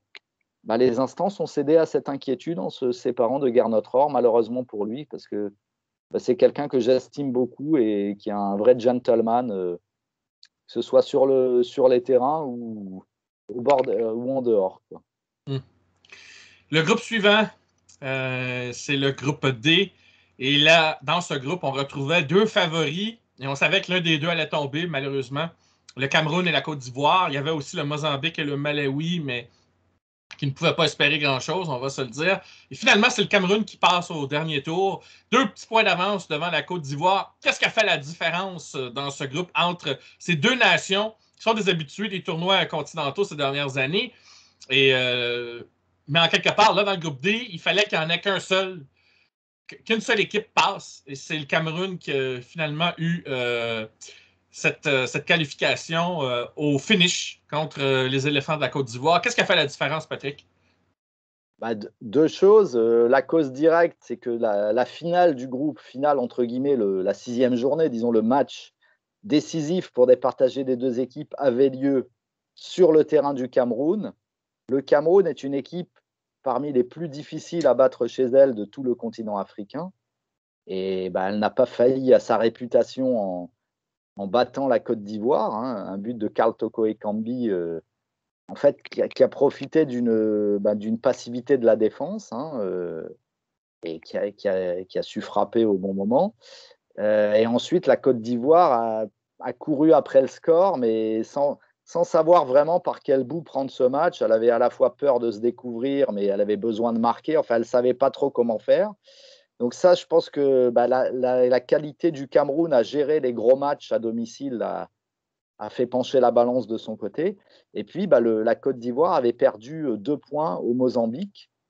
En ne gagnant pas au Mozambique, la Côte d'Ivoire, même si elle a ensuite battu le Cameroun et donc pris la tête du groupe, elle s'est mise à portée de fusil du Cameroun. Il aurait fallu qu'elle gagne au Mozambique pour pouvoir prendre plus le large qu'elle ne l'a fait ensuite en battant les Camerounais. Et donc finalement, elle a récolté ce qu'elle avait un petit peu semé. C'est une équipe aussi. Le Cameroun a pu travailler calmement puisque le Cameroun était qualifié d'office pour la CAN en tant que pays organisateur. Donc le sélectionneur Tony Conceição a pu profiter de ces éliminatoires pour faire des essais, pour faire de la mise au point, pour jouer sans pression, pour créer une atmosphère disons, sereine dans le groupe. La Côte d'Ivoire, elle a dû batailler déjà pour se qualifier pour la CAN. Et c'est un groupe jeune. Par exemple, Sébastien Haller, le buteur miracle de l'Ajax Amsterdam en Ligue des Champions, il vient d'arriver en sélection il y a 1 an seulement, même pas 1 an d'ailleurs. Et donc, il n'y a pas d'automatisme encore. Et puis, certains joueurs qui sont supposés être des leaders sont un peu en difficulté ou en questionnement dans leur club. Je pense à Nicolas Pepe. Donc voilà, la Côte d'Ivoire, c'est une équipe qui est un peu en sable mouvant, disons. Et en plus, elle a perdu son joueur le plus expérimenté et le vrai leader, c'est Gervinho, qu'elle a perdu sur une blessure au ligament croisé avant les cet automne, donc qui n'était pas là pour aider l'équipe et apporter son expérience sur ce match décisif contre le Cameroun. Donc tout ça mis bout à bout, c'est des petites choses, mais ça fait que la Côte d'Ivoire ne sera pas malheureusement au rendez-vous des barrages. Pour la CAN, elle est dans le groupe de l'Algérie contre deux équipes beaucoup plus faibles, donc elle devrait passer et aller plus loin dans cette CAN. Mais voilà, la Côte d'Ivoire malheureusement manquera parce qu'il y a des vrais joueurs de talent dans cette équipe et elle avait déjà plutôt bien représenté l'Afrique en Coupe du Monde. Donc il faudra attendre encore un peu avant de la revoir, peut-être. Lors de la première édition de la Coupe du Monde à 48 équipes, elle aura une chance d'avoir un des 9 ou 10 tickets réservés au continent. Groupe E, on retrouve le Mali, l'Ouganda, le Kenya et le Rwanda. L'Ouganda qui, non seulement a pu de ne pas se qualifier pour la prochaine CAN contre toute attente, a terminé deuxième, mais on sent que la sélection connaît une baisse de régime depuis sa montée récente d'il y a quelques années. Par contre, le Mali connaît une progression assez fulgurante. Moi, ce qui m'a frappé dans cette qualification où là, le Mali a pris largement, si je peux le dire comme ça, on a inscrit 11 buts en 6 matchs, mais on n'a surtout accordé aucun but à l'adversaire en 6 matchs. C'est impressionnant. Le Mali était vu souvent autrefois comme une nation certes plutôt défensive, très physique, très combattante, très accrocheuse. Là, cette fois, on sent que c'est une sélection bien différente, qui présente un visage autre que ce qu'on avait l'habitude de voir. Et on sent qu'il y a un équilibre là, maintenant au sein des Aigles. Et c'est là-dessus, moi, que j'aimerais qu'on parle. Le Mali, qu'est-ce qui t'a impressionné, toi, quand tu l'as vu évoluer par rapport à ce qu'elle était, à ce que cette nation était sur le continent africain en matière de football? Je sais que tu vas nous dire, oui, il y a ce fameux centre de formation dont on parle beaucoup et qui amène beaucoup de jeunes et qui amène beaucoup de talents, mais il y a certainement d'autres éléments d'explication pour justement mettre la lumière sur cette équipe du Mali qui, moi personnellement, j'ai trouvé impressionnante. Oui, alors impressionnante. Moi, je ne serais pas aussi enthousiaste. C'est-à-dire que je trouve que si on prend effectivement la feuille de stats et qu'on voit qu'elle n'a encaissé aucun but, qu'elle est meilleure défense et invaincue dans sa phase de poule, alors effectivement, c'est remarquable. Mais bon, le niveau global de cette poule n'était pas très élevé. Il y en avait des plus difficiles. Parce que bon, le Kenya, alors je sais qu'il y a. Victor Wanyama a pris sa retraite internationale, je sais. En plus, mais bon, le Kenya avait fait un bon parcours pour se qualifier à la CAN précédente, mais c'est pas une équipe qui a une grosse densité. En plus, le Covid n'a pas aidé puisque il y a pas mal de joueurs du championnat local qui a longuement été arrêté. Le Rwanda, c'est quand même une des équipes les plus faibles de ces éliminatoires. Et l'Ouganda, comme tu l'as très bien dit, c'est une équipe qui n'a pas un réservoir de joueurs énorme, qui était arrivé à faire des choses très bien dans la deuxième moitié des années 2010 et qui là a atteint une sorte de plafond, quoi, qui bute un peu sur un plafond de niveau. Donc le Mali a largement, évidemment, tiré son épingle du jeu dans ce groupe et a fait le nécessaire pour se qualifier sans trembler. Mais sur le plan de la qualité de jeu, j'ai déjà vu le Mali meilleur que dans ces éliminatoires. Et notamment, je trouve que lors du premier tour de la CAN 2019, le Mali avait vraiment, par séquence, été impressionnant offensivement. Là, j'ai pas encore trouvé ça sur ces. Ils ont plutôt fait le boulot, comme on dit, c'est-à-dire ils ont été très sérieux, très solides. Ça, on peut pas leur enlever. C'est une équipe cohérente, c'est une équipe bien organisée. Il y a des joueurs de qualité. Maintenant, il y a pour moi un petit problème pour le Mali sur du très haut niveau. Pas pour jouer le Kenya ou le Rwanda, mais quand ils vont devoir jouer des équipes de haut niveau, donc dans les barrages en l'occurrence les barrages pour la Coupe du Monde, il manque peut-être un attaquant de pointe de niveau international parce que Moussa Marega, bon, après avoir un peu fait attendre, après s'être fait désirer, il a finalement pris sa retraite internationale. Et de toute façon, il ne joue plus en Europe. Et puis, c'est un joueur qui a passé la trentaine, qui n'est plus un joueur d'avenir. Le reste, El Bilal Touré à Reims, c'est pas mal, mais ça reste un joueur qui peine à concrétiser tous les espoirs qu'on a placés en lui, qui n'a pas encore explosé, qui, à mon avis, a le potentiel pour le faire, mais n'y est pas parvenu. Et Khalifa Koulibaly, c'est pour moi un joueur puissant, certes, mais relativement limité quand même dans son expression technique, sans être désobligeant pour lui, même s'il a des qualités physiques, hein, mais voilà, et donc il manque un joueur qui s'exprime sur la durée.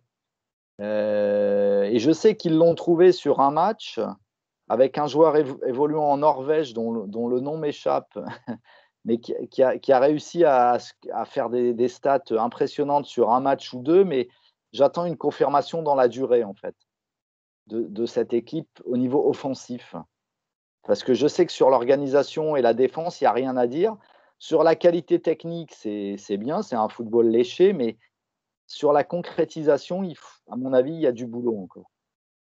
Ah, ben, merci. Je suis content que tu me rappelles un peu à l'ordre, mais ta connaissance plus grande Non, sur la c'est matière pas de un football rappel à l'ordre. africain comme moi, j'ai peut-être tendance à prendre des termes un peu plus laudatifs, si je puis Mais dire. pardon, Mathieu, le joueur en question qui joue à Sarpsborg en Norvège, c'est Ibrahima Koné. C'est Euh, vrai, ben oui. et ce joueur-là, c'est effectivement, quand on lui a donné sa chance, il a réussi à être efficace, à être à la hauteur. Mais c'est un joueur qui est très récent en sélection et j'espère qu'il pourra s'imposer sur la durée parce que le Mali a vraiment besoin d'un buteur sûr et efficace. Ils ne On l'ont pas a, on trouvé, a un mais Koné. On a un jeune joueur du nom d'Ismaël Koné avec le CF Montréal en passant, mais lui est de Côte d'Ivoire. Alors, ça doit pas être un cousin ou alors très non, lointain. Je voulais juste le c'est un nom souligner comme très ça. répandu. Mais on aime bien faire des liens comme ça. Voilà. Merci, Patrick. Très, très vite sur le groupe F, dominé par l'Égypte, devant le Gabon, la Libye et l'Angola. Alors là, pour ceux qui suivent Romain Molina, vous allez voir, il y a un scandale qui a éclaté au Gabon récemment. Mais l'Égypte, bon, qualification, 7 points d'avance dans le groupe F. Il n'y a pas eu vraiment de rivalité pour l'empêcher de passer au dernier tour. Toutefois, l'Égypte, juste un petit mot rapide. Moi, j'ai le sentiment qu'on est encore loin de cette Égypte qui nous a fait rêver, notamment lors de son triplé à la CAN 2006, 2008, 2010. Ah oui, oui, là, je vais tout à fait dans ton sens, Mathieu. Cette Égypte-là s'est qualifiée, bon, parfois poussivement, avec du métier, avec aussi du talent au moments cruciaux pour faire pencher les matchs dans leur sens. Mais par exemple, l'avant-dernière journée en Angola, l'Égypte s'est retrouvée menée, a dû batailler, alors qu'a priori, l'Égypte a les moyens, contre une équipe déjà éliminée, d'imposer son jeu. Et elle a beaucoup de mal. Ils ont remplacé leur sélectionneur Osama El Badri par Carlos Queiroz, qui est un coach portugais expérimenté, qui a été adjoint d'Alex Ferguson à Manchester United, donc qui a un sacré pédigré, qui a amené l'Iran en Coupe du Monde aussi. Et l'Iran avait plutôt été intéressant pendant la Coupe du Monde en qualité de jeu. Et là, il a un petit peu de mal. C'est plus l'équipe, évidemment, je vais tout à fait dans ton sens, c'est plus du tout l'équipe de la deuxième partie des années 2000 qui était irrésistible et qui avait gagné 3 Coupes d'Afrique d'affilée, parce qu'à l'époque, c'était l'Égypte d'avant la Révolution. 95% des talents égyptiens restaient jouer en Égypte. Ils étaient Ouais. aux Amalek, ils étaient à Al Ahly dans les grands clubs. C'était les deux gros clubs de l'époque Voilà. en Afrique aussi. Il y avait déjà une osmose naturelle entre les joueurs et le sélectionneur avait moins de travail pour faire l'amalgame qu'aujourd'hui.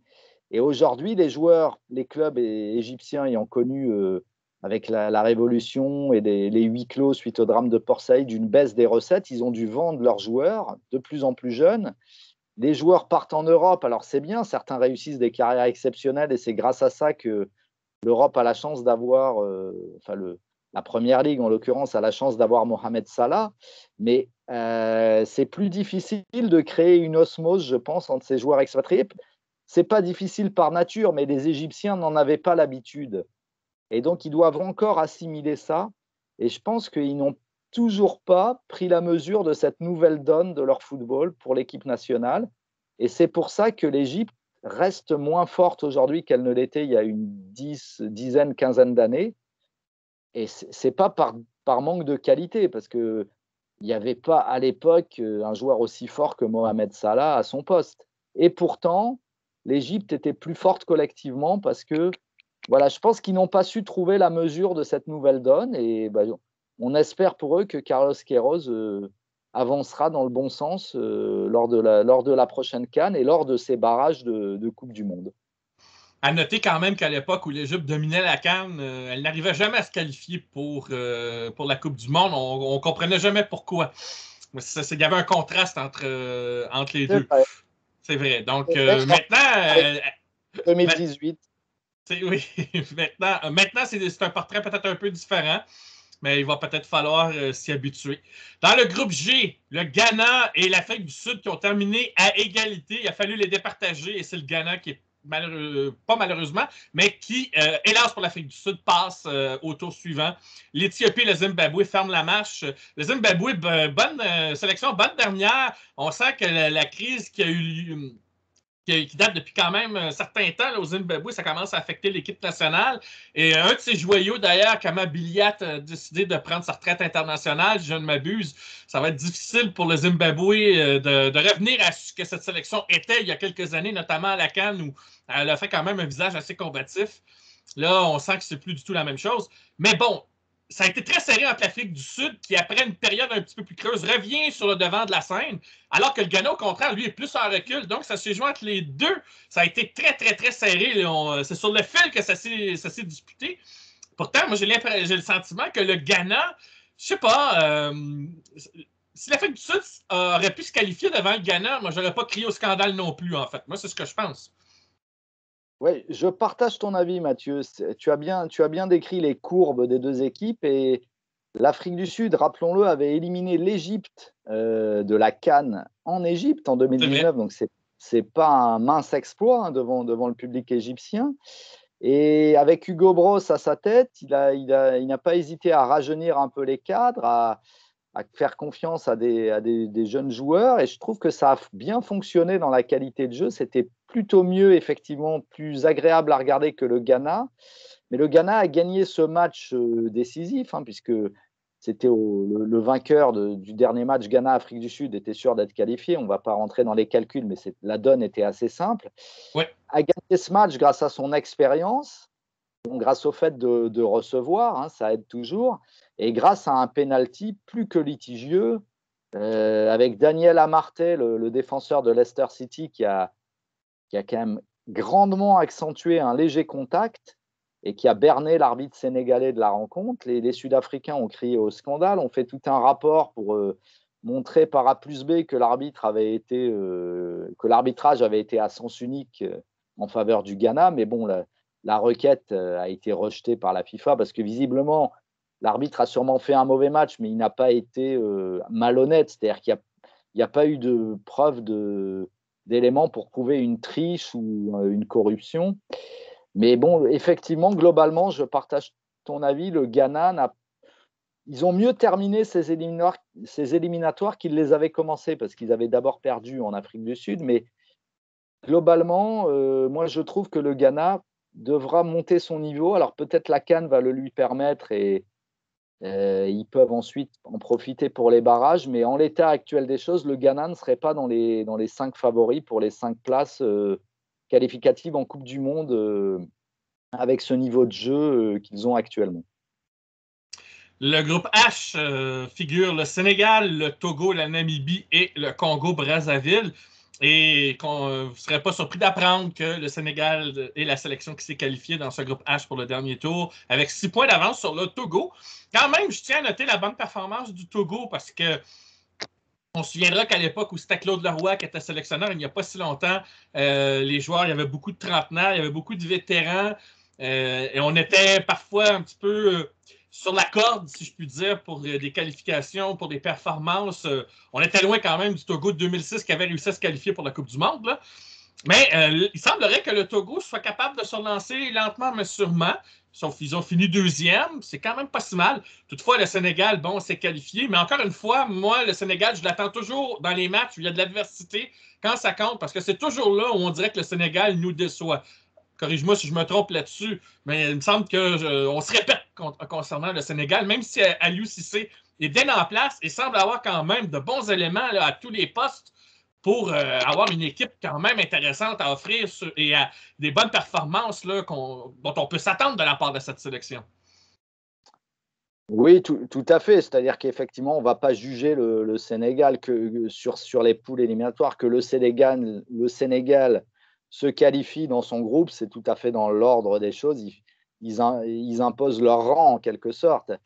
Tu as raison de dire qu'Aliou Cissé a de la qualité à tous les postes et c'est d'autant plus vrai en cette fin d'année qu'il a utilisé ses qualifications pour attirer des talents binationaux au poste où ça manquait un peu de qualité, notamment les postes, les côtés défensifs.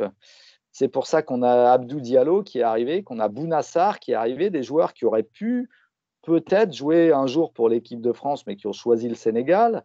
Il y a Fodé Ballo-Touré également, un joueur du Milan AC, joueur plutôt prometteur à l'époque, qui n'a pas forcément confirmé, mais qui est un joueur tout de même bien formé, de qualité. Et également Pape Gueye, le milieu défensif de l'OM. Donc tout ça, ça fait quand même des renforts intéressants, surtout dans la perspective d'une liste à 28 joueurs pour la CAN, où on pourra les prendre tous sans forcément faire des choix. Voilà, mais comme tu l'as dit, et je ne vais pas insister beaucoup plus, le Sénégal, ça rappelle un peu parfois l'équipe de France de Didier Deschamps, c'est-à-dire que en gros, on a le meilleur effectif du continent pratiquement, ou un des deux ou trois meilleurs en tout cas, mais parfois le niveau de jeu dans les matchs éliminatoires peut être vraiment très décevant. Et ensuite, parfois, l'équipe peut hausser son niveau si on la critique trop pour faire taire un peu ça. Donc, on ne sait pas où est vraiment le Sénégal, mais bon, moi, comme on ne va pas épiloguer là-dessus, j'attends le Sénégal sur les grands tournois et les grands matchs, pas sur les qualifications. Oui, toute proportion gardée, je doute qu'Aliou Cissé en conférence de presse parle avec la même langue de bois que Didier Deschamps en passant. Je dis ça, je dis rien. Le groupe I, on achève le groupe I. Et on va y aller vite parce que le Maroc a survolé ce groupe-là. Il n'y a pas photo. 18 points, c'est quand même 12 points de plus que la Guinée-Bissau. La Guinée, ensuite en dessous, qui est encore plus loin, et le Soudan, qui est dernier. Le Maroc, quand je dis qu'il a survolé ce groupe, 20 buts inscrits en 6 matchs, un seul but concédé. On a parlé tantôt du Maroc lors de la Coupe d'Arabe, la Coupe arabe, pardon, qui était disputée au Qatar. Et tu avais souligné justement que le Maroc devait figurer parmi les favoris. Quand tu regardes les qualifications pour la Coupe du Monde, le Maroc a survolé son groupe. C'est vrai qu'il n'y avait pas beaucoup d'adversité, mais on sent que sous Vahid Ali Lodit, comme sélectionneur, il y a une machine qui semble assez bien rodée, les choses semblent bien en place. Est-ce que le Maroc peut être vu et considéré pour la prochaine CAN, si la CAN est disputée, bien sûr, comme étant un favori légitime et l'un des adversaires qu'il va falloir surveiller de près lors de cette prochaine CAN, ou en fait toute compétition africaine confondue? Là? Oui, la réponse est oui. Le Maroc a tout à fait les arguments pour pouvoir être considéré comme un des favoris de la prochaine CAN. Il a les arguments pour pouvoir se qualifier pour la prochaine Coupe du Monde. Il l'était déjà pour la précédente. La seule question, c'est est-ce que le Maroc va pouvoir franchir le cap des matchs décisifs. Rappelons-le, lors de la dernière CAN, le Maroc, après un premier tour correct, sans être parfait, se retrouve en quart de finale contre le Bénin. Euh, non, c'est en huitième contre le Bénin. Oui. Et le Maroc perd ce match, enfin ne perd pas, mais est éliminé au final. Donc ça pose question parce que le Maroc doit, sans être désobligeant pour le Bénin, en toute logique, le Maroc doit largement prendre le dessus sur une équipe comme le Bénin qui n'a pas les arguments et la qualité et la densité de talent du Maroc. Ils n'y sont pas arrivés et cette Coupe arabe, alors c'est pas la même équipe, c'est l'équipe A prime, alors que à la CAN ce sera l'équipe A avec toutes les stars basées en Europe.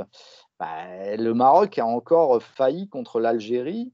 Alors, on aurait pu craindre un match tendu dans un mauvais esprit parce qu'on sait qu'il y a des tensions diplomatiques entre les deux pays. Ça n'a pas du tout été le cas. Le match s'est joué dans un très bon état d'esprit entre les joueurs et les coachs. Enfin, ça s'est très bien passé à ce niveau-là, mais reste que le Maroc, à la régulière, n'a pas pu passer l'obstacle, alors qu'il en avait sans doute les moyens.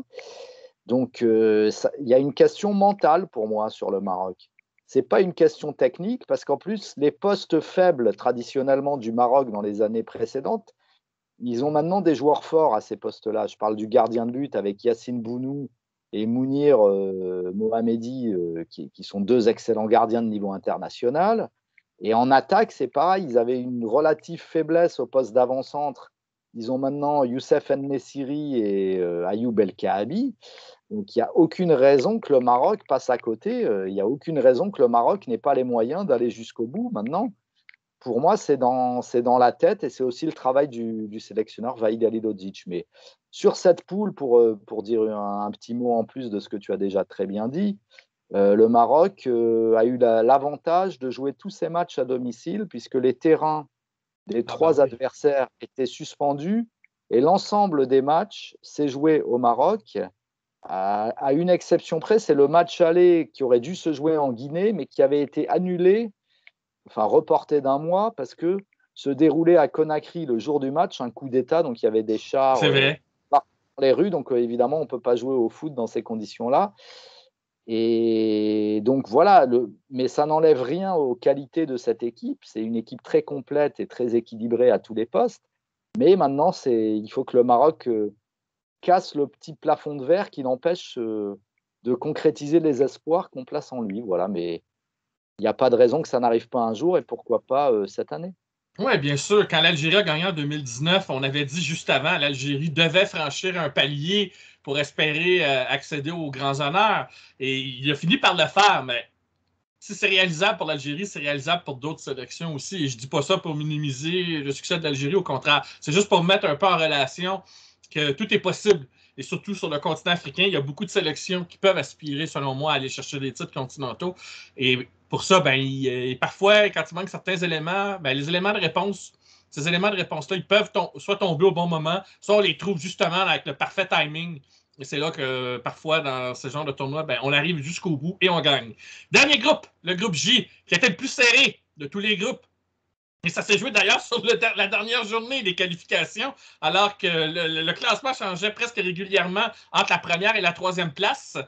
La RD Congo, la République démocratique du Congo, qui se qualifie sur le fil au dernier tour, juste un point devant le Bénin et 3 devant la Tanzanie. C'est le Madagascar. C'est une grande déception pour moi. Le Madagascar qui termine dernier avec seulement 4 points.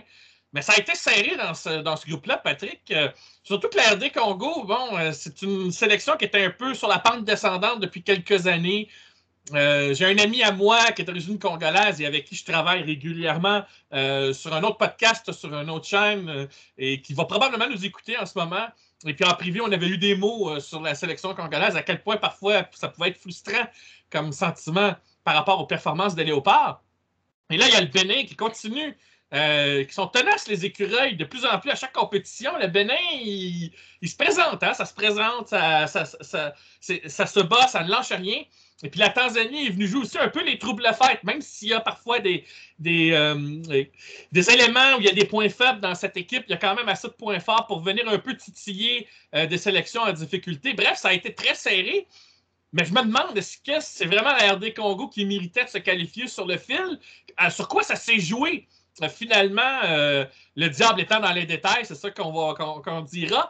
Mais sur quel détail, justement, ça s'est joué, cette qualification de la République démocratique du Congo, juste comme ça, sur le fil d'arrivée, là? Ça s'est joué sur le parcours, effectivement, a été assez laborieux de la RD Congo, mais si on va vraiment dans les détails, on va revenir sur cette affaire des temps de changement. Oui. On a droit désormais à 5 changements en 3 temps, et la RD Congo les a fait en 4 temps.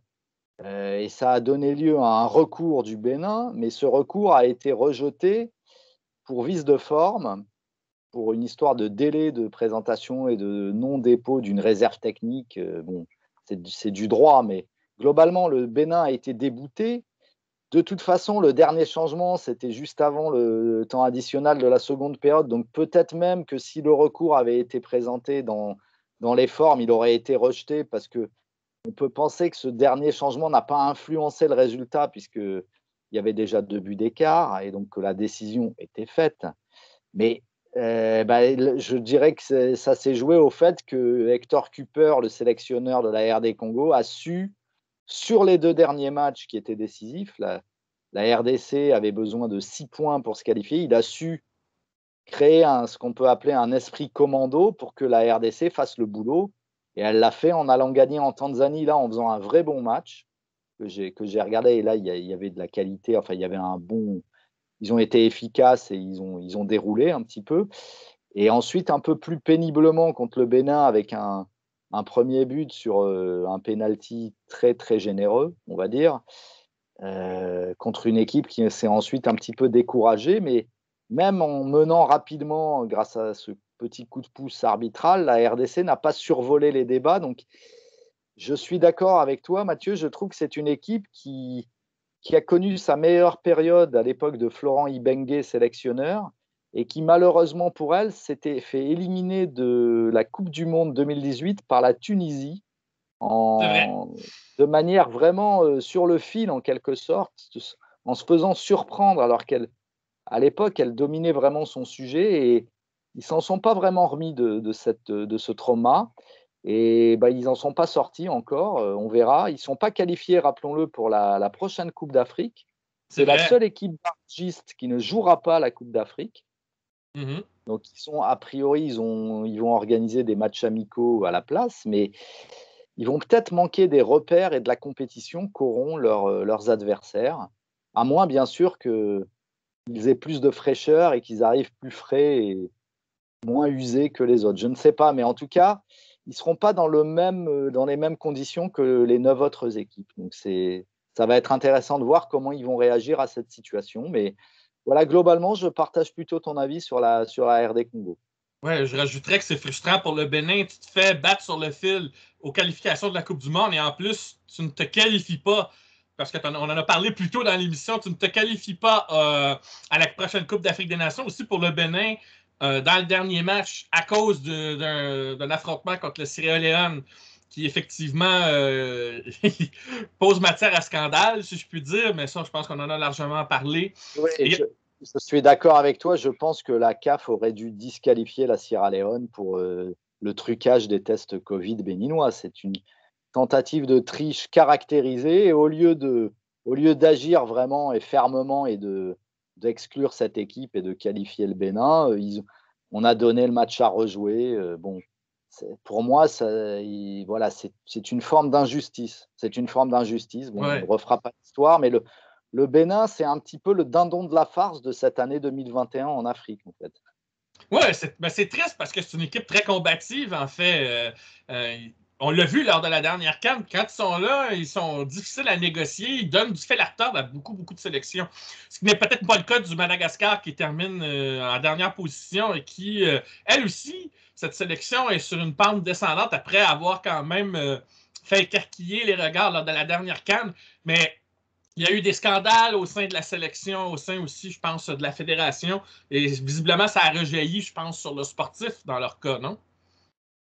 Oui, absolument. Il y a eu beaucoup d'interférences autour de la sélection. Nicolas Dupuis, le précédent sélectionneur, avait monté l'équipe très haut jusqu'à ce parcours magnifique à la CAN 2019. On s'est un petit peu enflammé ensuite et l'équipe a subi je crois qu'elle a subi aussi l'arrêt des compétitions à cause du Covid. Ça lui a donné un an de latence qui a brisé un peu la dynamique de la CAN et par la suite, elle a été éliminée à la fois de la prochaine CAN et donc de la Coupe du Monde. Donc, ouais, je ne suis pas vraiment surpris. Après, Eric Rabessandratana, que j'ai l'honneur de bien connaître, qui est un des consultants également de RFI, ancien joueur du Oui, PSG, personnage éminemment sympathique et agréable. Il oui. a essayé quand même de rétablir quand il a été nommé sélectionneur. Bon, il n'avait jamais eu une expérience de sélectionneur, mais il a bien pris les choses en main et il a su prendre des décisions pour écarter certains joueurs qui étaient plus au niveau requis en termes de discipline et d'effort. Je trouve qu'ils ont plutôt mieux fini les éliminatoires qu'ils ne les avaient commencés, mais eux aussi, contre la RD Congo, ils ont été un petit peu victimes d'un arbitrage, disons, gentil avec la RD Congo. Alors, je suis désolé pour tous les fans congolais qui pourraient nous écouter. On va croire que je m'acharne sur ce pays. Ce n'est pas du tout le cas. Je relève simplement des réalités objectives et je les retranscris. Donc, je dis ça d'avance à ceux qui pourraient m'incendier sur les réseaux sociaux, mais je ne me démontrerai pas. Oui, d'accord. Ben pour ceux qui suivent le compte de Patrick Julliard, il y a beaucoup de gens qui tiennent des propos incendiaires ou qui interviennent de façon, on va dire, assez émotionnellement, de manière assez émotive sur les médias sociaux par rapport à certaines de tes interventions. Et pas juste sur l'Afrique, je tiens à le souligner. Mais bon, il arrive parfois que l'angle partisan ou le côté partisan de certains de ces intervenants ressort à l'évidence. Pour conclure rapidement, donc, je voulais juste souligner que le tirage devait avoir lieu le 18 décembre. Alors, au moment où on enregistre, ça aurait été le lendemain et on aurait pu vous dire qui joue contre qui le dernier tour pour déterminer qui sera qualifié pour la Coupe du Monde en 2022. Mais voilà, la date du tirage a été reportée le 22 ou le 26 janvier. C'est entre ces deux dates à Doha. Mais voilà, on a quand même déterminé les chapeaux. Alors, dans le chapeau 1, on a l'Algérie, le Nigeria, le Maroc, le Sénégal, la Tunisie. Et dans le chapeau 2, on a le Cameroun, la République démocratique du Congo, l'Égypte, le Ghana et le Mali. C'est donc comme ça que le tirage va se faire. On va déterminer qui du chapeau 1 va affronter qui dans le chapeau 2. Ça pourrait donner des confrontations de style intéressantes. J'ai bien hâte de voir ce qu'il en sera. Pour conclure cette émission, mon cher Patrick, je voulais en profiter. Regarde ici, mais je sais que tu as déjà fait cette recommandation via les médias sociaux. Alors, je vais le montrer à la caméra pour ceux qui vont regarder la vidéo. Le football africain de A à Z, c'est un livre qui vient tout juste de sortir et qui a été écrit par Mohamed Bouguera. C'est un peu ma recommandation du temps des fêtes, si vous pouvez mettre la main dessus. Il est maintenant disponible si vous cherchez un peu sur différents sites web de vente. J'ai réussi à me le procurer. Je n'ai pas commencé la lecture, mais de ce que j'en comprends, c'est pour l'avoir feuilleté, ça me semble vraiment très complet. C'est un côté un peu abécédaire où on parle des grands événements de l'histoire du football africain, les grands noms. Ça couvre très large. D'ailleurs, le livre est assez volumineux, mais il y a beaucoup d'informations. Alors, je sais, toi aussi, Patrick, que tu recommanderais ça, ne serait-ce que comme cadeau des fêtes, puisque nous sommes en période des fêtes. Alors voilà, je recommande ce livre à mon tour, qui vous en dira beaucoup plus sur le football africain. Même, je pense, Patrick, tu serais d'accord pour dire, toi qui connais ce domaine comme ta poche, que ce livre t'a quand même appris certaines choses, je crois. Oui, oui, tout à fait, parce que le parti pris de Mohamed Bouguera, qu'on connaît aussi sous le pseudo de Mohamed Algéria Foot sur les réseaux sociaux, c'est de n'écarter aucun pays et aucun fait majeur du football africain. Donc c'est un ouvrage qui n'est pas centré sur les grandes nations, mais qui traite de manière assez égale et, j'allais dire, démocratique toutes les parties du continent et tous les footballs. Donc il y a aussi du football féminin, il y a aussi des dirigeants, il n'y a pas uniquement des joueurs, il parle aussi de l'histoire des clubs. Donc c'est une vision un regard vraiment à 360 degrés sur le foot africain. Et ce que j'aime bien surtout, c'est qu'on transparaît vraiment son amour de l'Afrique dans ses lignes de ce cher Mohamed. Et c'est très agréable à lire parce qu'il ne s'interdit pas un petit commentaire vachard quand il parle de Rabat Madjer. Bon, il met en valeur la carrière extraordinaire du joueur qui était Rabat Madjer, qui est un des plus grands joueurs algériens de l'histoire.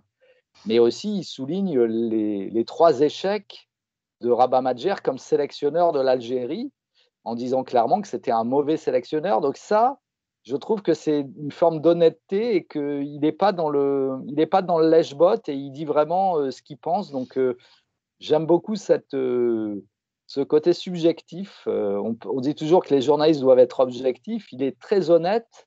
C'est le plus important, c'est d'être honnête, mais il dit ce qu'il pense et on ne sera pas toujours d'accord. On va peut-être se dire, tiens, il aurait pu parler de tel joueur plutôt que de tel autre, mais il a fait ce bouquin selon ses préférences et ses goûts et avec le souci de traiter tous les pays et toutes les parties du continent et tous les domaines du football africain. Donc tout ça en fait un ouvrage très sympa à lire et très enrichissant. Et merci beaucoup encore une fois pour ton résumé du livre, mais j'ai bien hâte de le consulter, de le lire en détail durant ce temps des fêtes, même si j'ai beaucoup de lectures quand même. Mais et je ne lis pas que sur le football, bien sûr, ou sur le soccer, comme on dit ici. Mais franchement, étant donné qu'il existe peu de livres sur le foot africain, quand j'ai entendu parler de ce livre qui est sorti, et par l'intermédiaire justement des médias sociaux et par le compte de Mohamed Algeria, comme l'identité qu'il a pris, j'avais envie d'obtenir ce livre, mais il n'était pas disponible chez nous et je lui avais fait savoir. Alors, en dernier recours, je l'aurais fait venir d'Europe. Et finalement, lorsque j'ai su que tu te l'étais procuré, je suis allé retourner vérifier et c'est là que j'ai vu qu'il était disponible. Et j'étais bien content de pouvoir l'acheter et finalement, moi, en fait, je l'ai reçu hier, c'est-à-dire samedi, le 17 décembre. Et ça fait maintenant partie de ma prochaine liste de lecture, là, très, très, très de proximité, voilà, si je vais le dire comme ça. Mais c'est aussi un cadeau de Noël que je me fais et je suis bien content d'avoir mis la main dessus. Je sens que je vais apprendre beaucoup de choses et j'en ai besoin d'ailleurs parce que parfois, on a toujours besoin de parfaire ses connaissances. J'ai une deuxième recommandation et là-dessus, ça va te plaire, Patrick, parce que je sais que tu y as participé et c'est pas parce que moi aussi je joue au Logibot, là, ça n'a rien à voir. J'ai eu l'occasion d'écouter la série de podcasts sur la prochaine CAN qui s'en vient où toi ainsi que d'autres consultants, je vais te laisser l'occasion de les nommer et de les féliciter, de les remercier parce qu'ils ont été tous très bons, qui analyse, décortique en long et en large chaque groupe et toutes les sélections africaines qui la composent en vue de la prochaine Coupe d'Afrique des Nations 2022. Ça s'appelle PodCan, c'est un beau jeu de mots, et qui est diffusé par l'intermédiaire de Radio Foot International. Donc, si vous êtes déjà abonné sur Radio Foot International, vous risquez d'avoir vu ces podcasts surgir là, lorsque vous remettez à jour vos applications. Sinon, je vous conseille de faire une recherche et vous allez trouver facilement ces podcasts.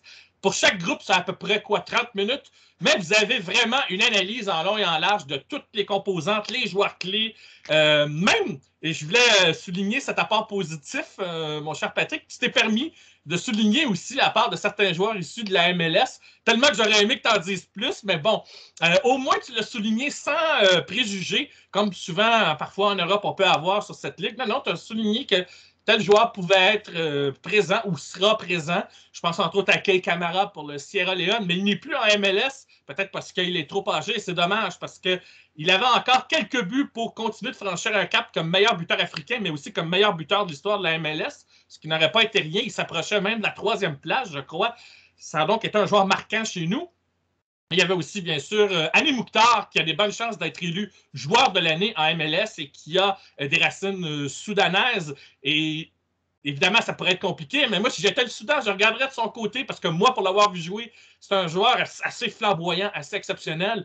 Et il aura contribué notamment à faire de Nashville, qui pourtant en est qu'à sa 2e saison dans l'histoire. C'est une équipe d'expansion depuis l'an dernier. Il a contribué justement à asseoir un peu cette équipe-là dans le haut du tableau en MLS. Et à chaque fois qu'il est sur le terrain, il est dangereux et je pense que là, il est en train de se faire craindre par ses adversaires en MLS. Je m'attends à ce que peut-être il soit vendu, probablement dans un futur proche, parce que c'est encore un jeune joueur, mais le fait qu'il soit en nomination pour joueur de l'année, ça en dit très, très, très, très long. Moi, je rajouterais, je l'ai fait tantôt, Jamiro Montero pour le Cap-Vert, que je fais de voir là. Et qui sait, il y en aura peut-être d'autres. L'avantage, c'est que ça n'affectera pas le calendrier de la MLS. On sera durant l'entre-saison, sauf peut-être pour ceux qui vont commencer la Ligue des champions CONCACAF. On ne sait jamais, mais bon. Je pense que ça va pouvoir se négocier. Et certains de ces joueurs-là, bien sûr, ben, ils vont arriver là, à MLS, tout dépendamment des cas de COVID, etc., etc. Donc, ça sera souligné. Mais tout ça pour dire, je recommande l'écoute des 6 épisodes de PodCan qui analysent les 6 groupes de la Coupe d'Afrique des Nations 2022 et les 24 sélections qui vont disputer la compétition. Peut-être, je vais te laisser, Patrick, le mot de la fin sur ce podcast dans lequel, justement, on peut t'entendre décortiquer en long et en large, tellement que je ne ressens pas le besoin moi-même de faire un podcast en prévision de la Coupe d'Afrique des Nations. Oui, merci Mathieu. C'est vrai que c'est une initiative du service des sports de RFI, idée de son chef, Alejandro Valente, et un podcast qui est conduit par 2 jeunes journalistes de ce service, donc Hugo Moissonnier et Martin Guèze, qui avec beaucoup à la fois d'expertise, mais aussi d'humour et de faconde, je dirais, conduisent les débats et nous passent la parole. Donc, j'étais présent pour les 6 épisodes. On a également comme consultant qui donne son avis et son ressenti. Franck Simon, une sommité aussi du oui, tout à fait. africain, ancien de France Football et voilà, grand spécialiste, un peu un de mes modèles. Et puis, il donne régulièrement, lors de ces épisodes, la parole à soit des sélectionneurs, soit des observateurs locaux. Et donc, c'est très varié, très agréable à lire et très riche, je pense. Enfin, c'est pas pour me lancer des fleurs, bien sûr, mais c'est assez complet sur ce qui nous attend au Cameroun lors de cette prochaine CAN.